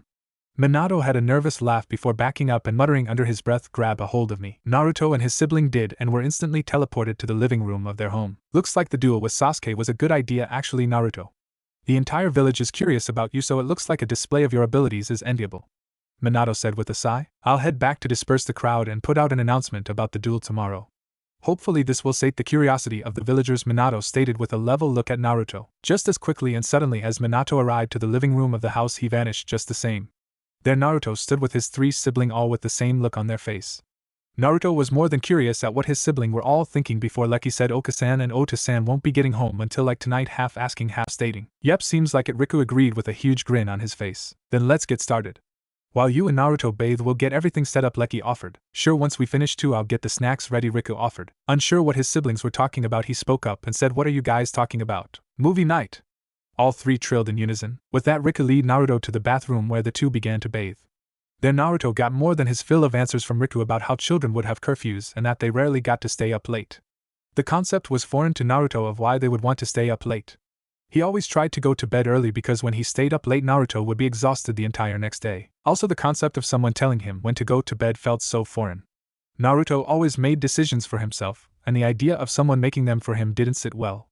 He was still trying to wrap his mind around the concepts of being a part of a family with decisions not being based solely around himself. Once they finished bathing, they left the bathroom and headed to their rooms to put pajamas on, with Riku shouting down the hall that they were done. In his room, Naruto found a pair of pajamas from his shopping excursion. He inspected them before putting them on. It was a plain blue tee with the pants having cloud patterns on them. Eventually he finished and walked into the living room to see it refurbished like a fort structured around the television. Once he arrived, Riku gave Naruto a grin and said, "Wow, Leki and Risa sure outdid themselves this time," while he marveled the fort. Riku then headed into the kitchen and put a bag of popcorn into the microwave. He then got chips, dips, and various other snacks and setting them around the television fort. Once Riku finished, he sat down in the fort and began to flicker through channels until he found one playing horror movies all night. "This look good, Naruto?" Riku asked while gesturing to the television, snacks, and fort. Naruto didn't really think much about it. He never tried anything like this before. It felt childish to build a fort and watch movies until late at night. Even though everything seemed like an overcomplicated process to watch a movie, to Naruto there was an alluring feeling to it. He sat down next to Riku, being in the middle of the fort, and watched the credits of the horror film that just ended. He heard his sisters exit the bath and head to their rooms. After a few minutes they come out in pajamas and they too entered the fort. There wasn't enough room for all four of them, and Naruto thought, must have forgot to make extra room for me. Surprisingly though, Risa just climbed onto Naruto and laid on his back with her head resting on his. Leki and Riku got close to Naruto, and the close proximity gave him a comfort he never felt before. Just being so close to the family he never had brought pure euphoria to Naruto's mind and body. "Just in time, you two, the movie is about to start," Riku said as he started to shovel handfuls of popcorn into his mouth. "A horror film, Riku? You know Risa gets scared from them," she said in a chillingly manner. "I'm not scared," Risa proclaimed. "Fine, but if you get scared you are not sleeping in my room then, alright?" Leki questioned. "Fine," Risa snapped. Naruto chuckled a little at his siblings' antics. The movie began, and first real memory of family was forever ingrained into his mind. The movie had a few jump scares where the siblings would bicker amongst themselves of who was scared the most. During scary parts, Risa would cover her ears and bury her head into Naruto's back. After an hour or so the movie came to a conclusion. The group of children yawned and Leki said, "We'll clean up tomorrow. Let's head to bed. Oka-san and Ota-san should be getting back anytime now." Once Naruto got to his room he lied down. A small rain pour began and the drops hitting his window helped to get him to fall asleep to the continuous sound of nature lulling him to bed. XXX. In the middle of the night a loud strike of thunder plus the frantic opening and slamming of a door woke him up. He heard a pair of feet sprint down the hall and his door was swung open. A figure slipped in and closed the door behind them. Being more than tense, Naruto's muscles began to coil in anticipation when the figure spoke up. "Can I sleep with you, Oni-san?" came the pleading voice of his youngest sister. "Why would you want to sleep in here? You have your own bed," Naruto said. "Please, I'm SCSCC scared." "The lighting, please," she stuttered with her voice shaking. There was nothing short of pleading in her tone, so Naruto let a small smile on his face and said, "Sure, climb on in." The feeling of Risa climbing into his bed, laying on his arm and hugging his body was extensively nerve-wracking. Never before has had allowed or dreamed of someone to be in such a close proximity to him while he slept. The trust and love Risa already gave Naruto seemed to scare him slightly. The thought of allowing himself to completely trust another scared him a little. Sure, he trusted people in his old life, but they were to an extent. Both his senseis would be incompetent at times, so he would never end up investing too much in them. Kakashi would never arrive on time and on occasion never show up at all. His pervert of a teacher could end up dropping everything in order to find inspiration for his books. He trusted his friends with nearly anything, but since his fallout with Sasuke he stopped creating strong emotional ties to others. The bonds Naruto had with others were strong and would last a lifetime, but he never allowed too much emotional dependency on others. With Risa laying next to him he began to truly understand kinship. A family was so much more than people bound by blood. They were those that you could always trust. Those that would do anything for you. Those that cared for you. Those that wanted nothing more for you to succeed and would stop at nothing to help you do so. This is what a family was meant to do. This was what was denied and stolen from him his entire life. A happiness never experienced by the blonde shinobi started in the pit of his stomach. The feeling spread throughout his entire body, and for the first time in a long time, he was completely content. The pure bliss he was feeling was only slightly interrupted by a crackle of thunder followed by the flash of lightning. The storm caused Risa to shudder against his body, and the desire to make her fears go away outweighed all other thoughts that were running through his head. He slowly began to release his wind chakra to create a small barrier around himself. The act hollowed all noises but allowed the sound of a reminiscent breeze to fill their ears.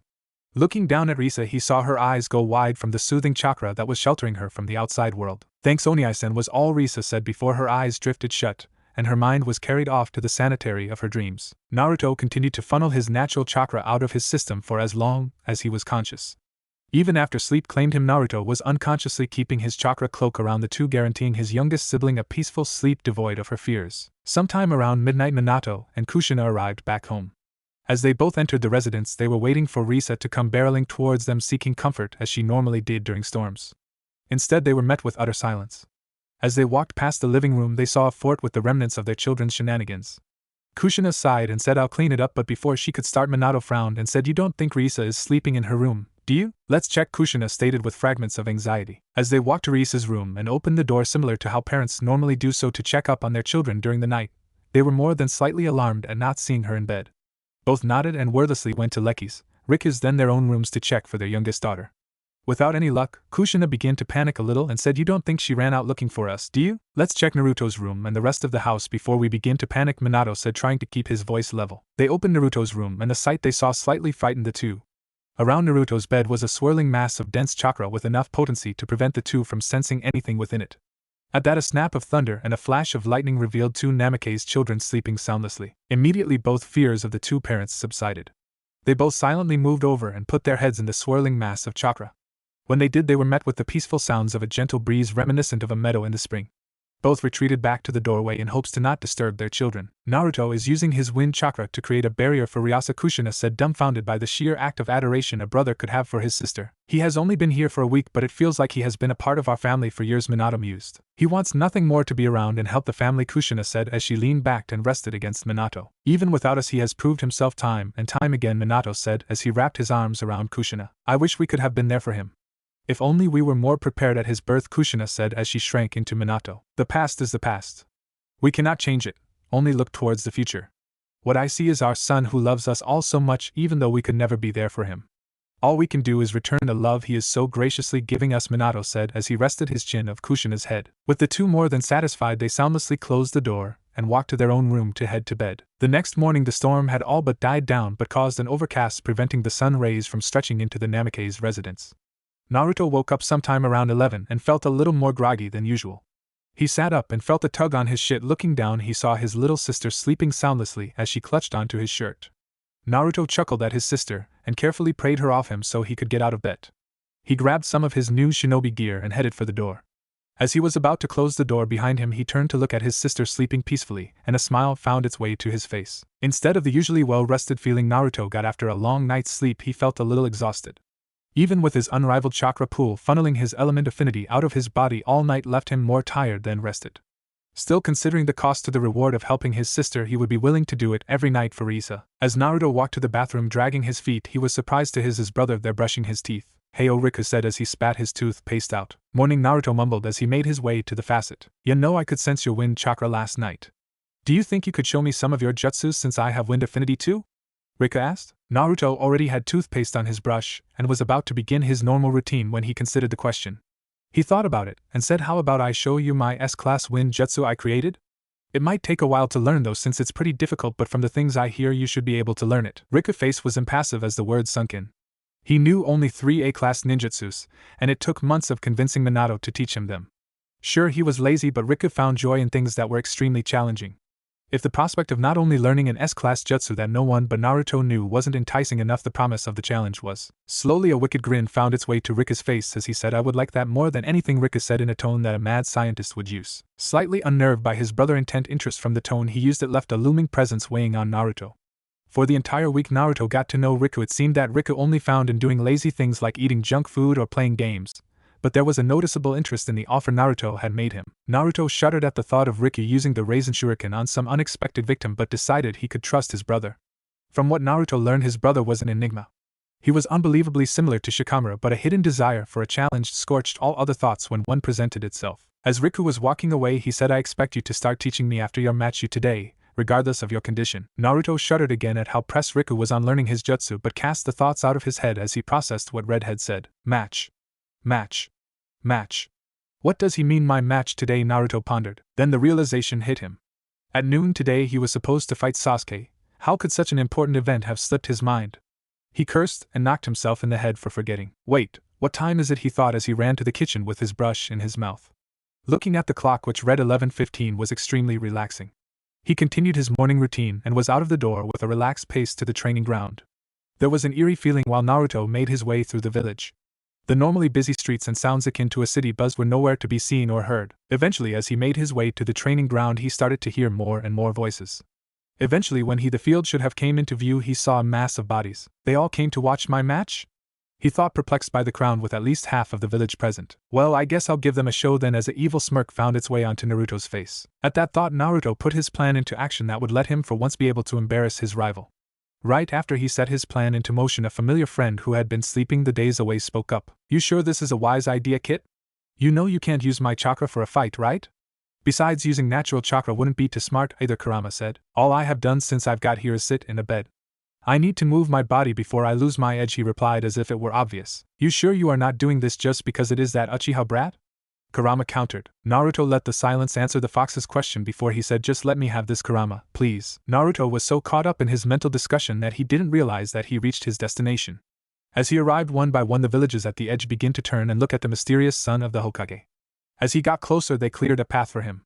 In the middle of the field, Naruto spotted his rival, and he walked right up to Sasuke, who gave him a sizable look before saying, "You nervous? You can still back out of this if you want," he offered. Naruto chuckled nervously before saying, "No, I was just thinking about something a little more important than kicking your ass." Sasuke narrowed his eyes before looking around and saying, "It's going to be a shame that the lost son of our esteemed Hokage loses so quickly to me in a fight." More than a couple of shinobi were intermixed with the numerous villagers coming to spectate the two boys.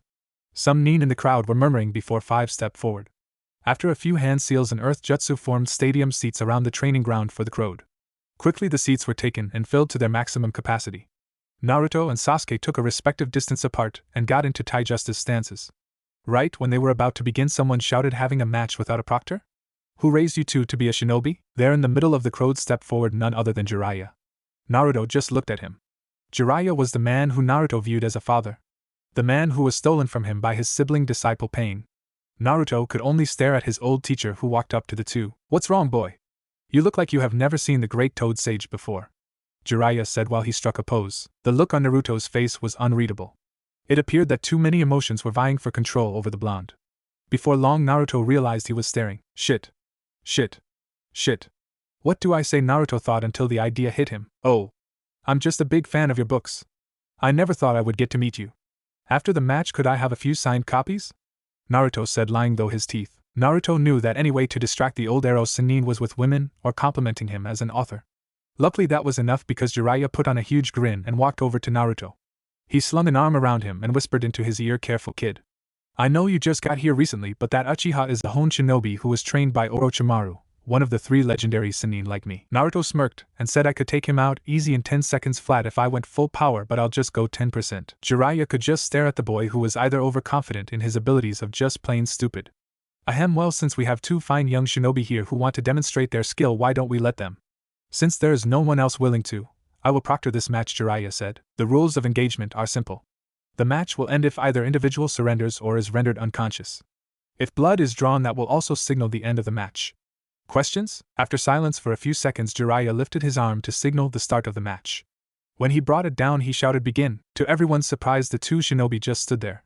Sasuke activated his Sharingan and began an analysis of his opponent. Seconds ticked by and soon turned to minutes. The dead silence of the crowd had only added to the tension building. Right when someone was about to break the silence, Sasuke uncovered the wrapping on his arms. Under the wrappings were protective gear inlaid with an intricate seal. A small hand sign activated the seal, and suddenly a shuriken popped into existence. The second the first came, many soon followed. Before people could even blink, a dozen shuriken were flying towards Naruto, aimed to pinpoint precision. The shuriken came closer and closer, and Naruto didn't even twitch. When they were milliseconds from striking Naruto, he shouted, "Futon, Shinkugyoku, wind release, vacuum sphere," without using hand signs, much to the Uchiha's annoyance. The shuriken were stopped mere inches from the blonde before they were blown backwards in random directions. With the wind technique and shuriken flying towards Sasuke, it left him with very little options. The wind blast along with a few shuriken hit Sasuke. The second the attacks landed, Sasuke popped out of existence to leave a log in his place. If it was not for Naruto's heightened reflexes and battle experience, he wouldn't have known to duck and dodge. Quickly jumping to the side in a tumble, he was able to dodge a kick from behind. Instantly the blonde was up and in a taijutsu stance.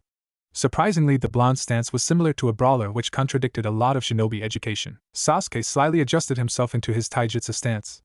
Compared to Naruto's, it not only looked deadly but appeared like a snake ready to strike. The two charged and everyone knew how much of a disadvantage the blonde was at. With the Sharingan, Sasuke would be able to see every move Naruto made in advance.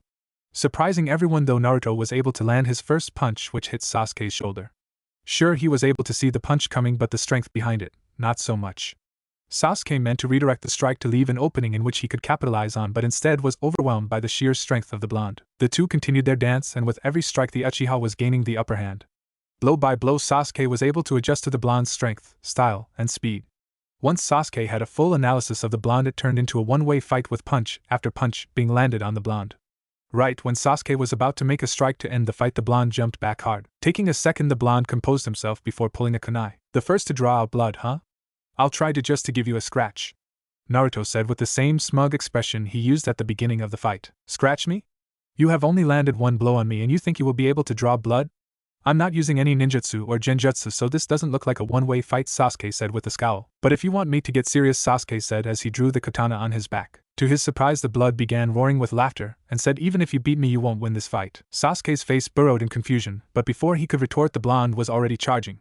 Sparks flew as their blades clashed. Sasuke held an advantage using his blade. While kunai were much more versatile, they had a huge disadvantage in hand-to-hand combat against the katana. Strikes were made and blows parried, but the Uchiha was obviously dancing around the blonde. After a few minutes, the blonde decided to all in it for a strike at the Uchiha.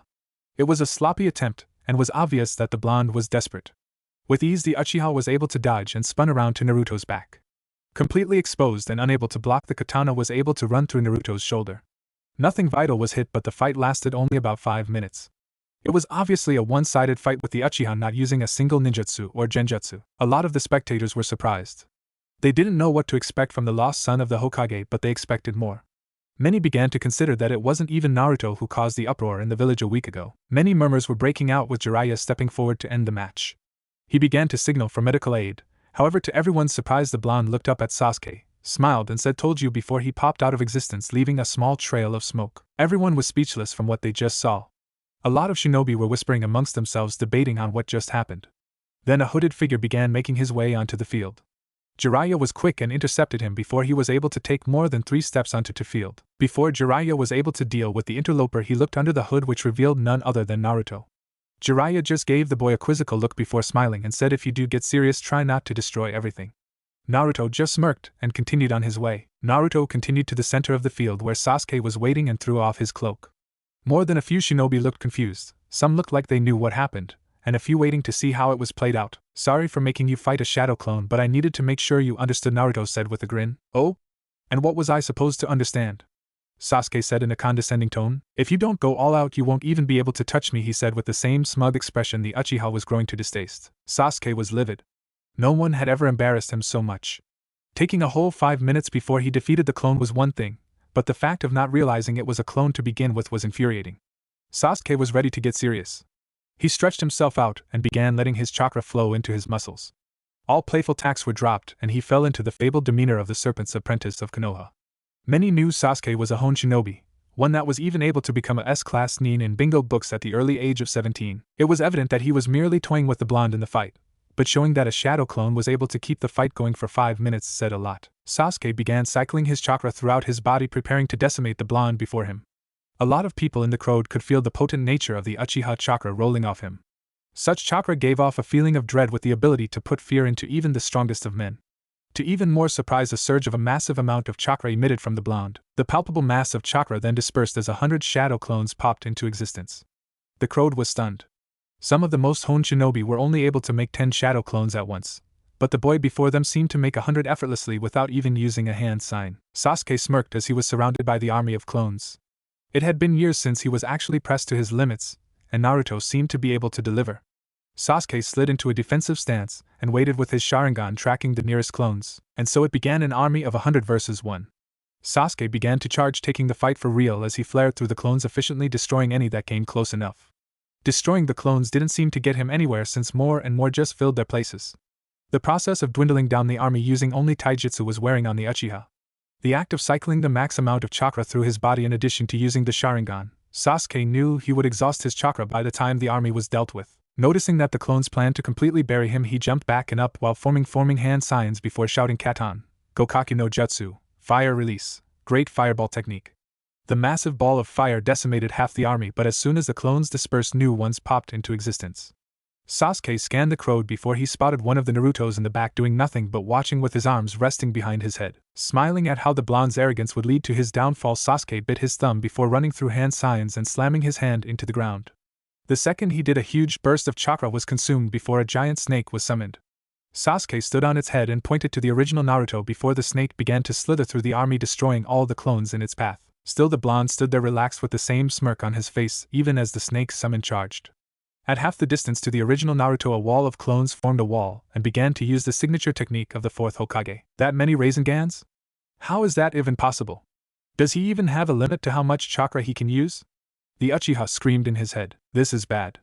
How the hell am I going to get to the original? Sasuke pondered. While at a standstill, Sasuke saw that the remaining army of clones surrounded him, and they all began to from their own Raisengans. With nowhere to go but up and down, Sasuke's mind was frantically thinking of a way to escape. Having no earth jutsus, took the option of the ground, and before he could formulate an escape route in the air, the clones charged forward, some jumping into the air to form a wall of flesh, each holding a Rasengan that would more than incapacitate Sasuke if one hit. With nowhere to go, Sasuke swore as he used his Sharingan on his summon to force obedience for the next command he decided to give. Sasuke slid off the head of the snake and onto the ground as the snake coiled around the Uchiha, protecting him from all sides. How can I be on the defensive? Me? Sasuke Uchiha. The second strongest member of my clan. How is this possible? Some no-name ninja never heard of until a few days ago is running laps around me. For years I have trained diligently, honing my skills for what? I can't lose no matter what. More than my pride is on the line here, Sasuke yelled as he paced around. Before Sasuke could say anything else, he felt the blonde army hit his snake summon. The noises were grotesque as he heard scales and bone become twisted and warped from the ferocity of the Rasengan barrage. As the sounds of horror echoed all around him, feelings of hatred began to dwell in the Uchiha. I hate it. That stupid smirk, his pompous attitude. I want to destroy them, I want to destroy him. I have to win, but the only way I can is if I use it. As dark thoughts begin to swirl around Sasuke's head. Slowly Sasuke's Sharingan changed in shape as his chakra began to spike. Never before was he able to hold so much hatred for another human since the person who unlocked his Mangekyo Sharingan. Naruto frowned as he felt Sasuke's chakra begin to spike under the snake's summon. Sasuke's chakra began to shift into a cold and dark feeling. One that felt all too familiar to the blonde shinobi. Just as Naruto's thoughts began to swirl, the snake summon disappeared, revealing Sasuke with a purple aura encompassing his body. The sight of Susanoo did not surprise Naruto the most. It was the look in Sasuke's eyes. The look in his eyes was the same as the Sasuke in the beta world. Eyes consumed with hatred, seeing nothing but the darkness in the world. How Sasuke could have such a drastic mental shift was beyond him, but he knew the fight needed to end now. Susanoo stopped forming when the skeletal layer was complete. The arms of Susanoo began to effortlessly destroy all the clones, with the Rasengans doing absolutely nothing against the strongest defensive technique of the Uchiha clan. Even as Sasuke's Susanoo dispelled Naruto's shadow clones, his eyes never shifted from the original. Slowly Sasuke began to progress forward towards the original, leaving a path of devastation in his wake. The land was carved and scared from the strikes Sasuke's Susanoo made. As Sasuke was advancing, he easily cast a genjutsu on Naruto with the direct eye contact they were making. The genjutsu was made to instill fear, anxiety, pain, anything relating to negative emotions. It was cruel to do such a thing instead of simply placing Naruto in a trance. The genjutsu was quickly broken as the QB entered Naruto's mind. This is serious, Kit. You won't be able to beat him without my chakra or natural chakra. We should just forfeit the fight. Kurama said impassively. Whatever came over Sasuke is happening because of me. I need to end this fight now by winning, not forfeiting. Whatever brought this hatred to Sasuke I can find out as we cross blows. But just giving up on the fight now will do nothing more but make Sasuke act this way permanently towards me. Stop complaining and start absorbing chakra. Naruto said. Fine, Kit, but sacrificing the chance of a happy life here by using natural chakra is on you, not me. When someone finds out that you can use natural chakra, and they will, the peaceful life you have started here will come to a crumbling end. Risking all of this for someone who isn't even your real friend is beyond me. Kurama said as he began to pull in the natural chakra of the environment around them. Naruto finally dropped his smile as he shifted his headband down over his eyes. With his vision completely obscured, he dispelled all of the remaining clones. Completely in the dark, he was listening to see if Sasuke was continuing his advance. To his surprise, Sasuke stopped but started to roll of waves of malice. The intense Sasuke was emitting was sickening. It was pungent enough to make the air taste foul. Before Sasuke could continue his advance, all of the chakra in Naruto's system seemed to go dark. The blonde's normal abundant chakra system seemed to be reduced to nothing. He couldn't sense anything. Never before had he saw something so obscure. A massive chakra supply disappearing just like that was perplexing. While Sasuke halted, it gave the fox and Naruto plenty of time to pull in enough chakra to enter Sage Mode. The feeling of Sage Mode was euphoric to Naruto. The ability to sense everything was so unique, he learned to treasure life beyond everything else. The ability to not see or hear but sense of the environment was indescribable, to say to the least. The air itself was perceived differently once Sage Mode was active. However, the putrid taste Sasuke's chakra was emitting was more than enough to send the blonde back into a foul mood. Naruto decided he was going to end the fight with one blow, and began to coil his muscles. Sasuke was more than baffled as the area around Naruto seemed to warp as the boy tensed. How he had such an effect on his environment without chakra was beyond him, but dismissed it as he said, "Are you too proud to look at me when you fight me yourself instead of using clones? Covering your eyes will hinder you more than help you," the Uchiha tonelessly stated. "I don't need to see you when I can sense you. Besides, looking at those eyes full of hatred is wrong. What happened to our fight? You seem to be bringing in dark intents to our simple duel." Naruto coolly countered, "You have done nothing but bring a hatred I have towards a dead man back to life. For doing so I will make you suffer as I am suffering. Seeing as how your chakra system is dead, I have free reign until I draw blood. Don't worry though, I can bring unimaginable suffering to you before I spill any blood. Better hope Jiraiya ends the match before you die," Sasuke stated in the same dry tone used earlier. Before Sasuke could begin his advance again, his Sharingan was flaring warnings to move his head to the side. His mind was screaming it was impossible to be hit with Susanoo active, but his body naturally reacted as he started to tilt his head to the side to dodge the incoming attack. The ground around Naruto's feet cratered as he pushed off with the inhuman power that Sage Mode allowed. He was sending a right haymaker right at Sasuke's face, which would have killed him if Susanoo wasn't active. The skeletal chest of Sasuke's Susanoo was cracked and gave a little before it shattered from Naruto's punch. With a fist still flying towards Sasuke, it still had enough strength to knock him unconscious. But he was lucky that his body was so well trained to see the attack coming. The fist sailed centimeters from his right cheek, but an unnatural force pressed against his head as his vision flickered from the unknown assault. Sasuke was sure he dodged the punch, so how he ended up being sent yards out of his Susanoo with heavy damage to his head was beyond him. The second that comprised of Naruto's attack was a blur, as half of it was lost from the invisible attack that caused all of his senses to blur, as the sheer power beyond the attack more than disorientated him. Sasuke felt utterly broken as his head rang and chakra system scrambled around itself. Without any control of his chakra, his Susanoo and Sharingan quickly deactivated. Sasuke pushed himself up into a sitting position and saw that his body scarred the ground where he impacted with it. All of the emotions that were clouding his head vacated as exhaustion took its place. Sasuke could only vaguely recall what sent him into such a rage as he felt himself get pulled up by the cloth of his kimono. There standing above him was Naruto, who even with his eyes covered from his headband could feel them bore into him. "Where did you get those eyes?" Naruto asked coldly. From the single blow, Naruto could more than sense the emotions from Sasuke. The hatred and malice in the Uchiha originated from a single man who caused him unimaginable pain.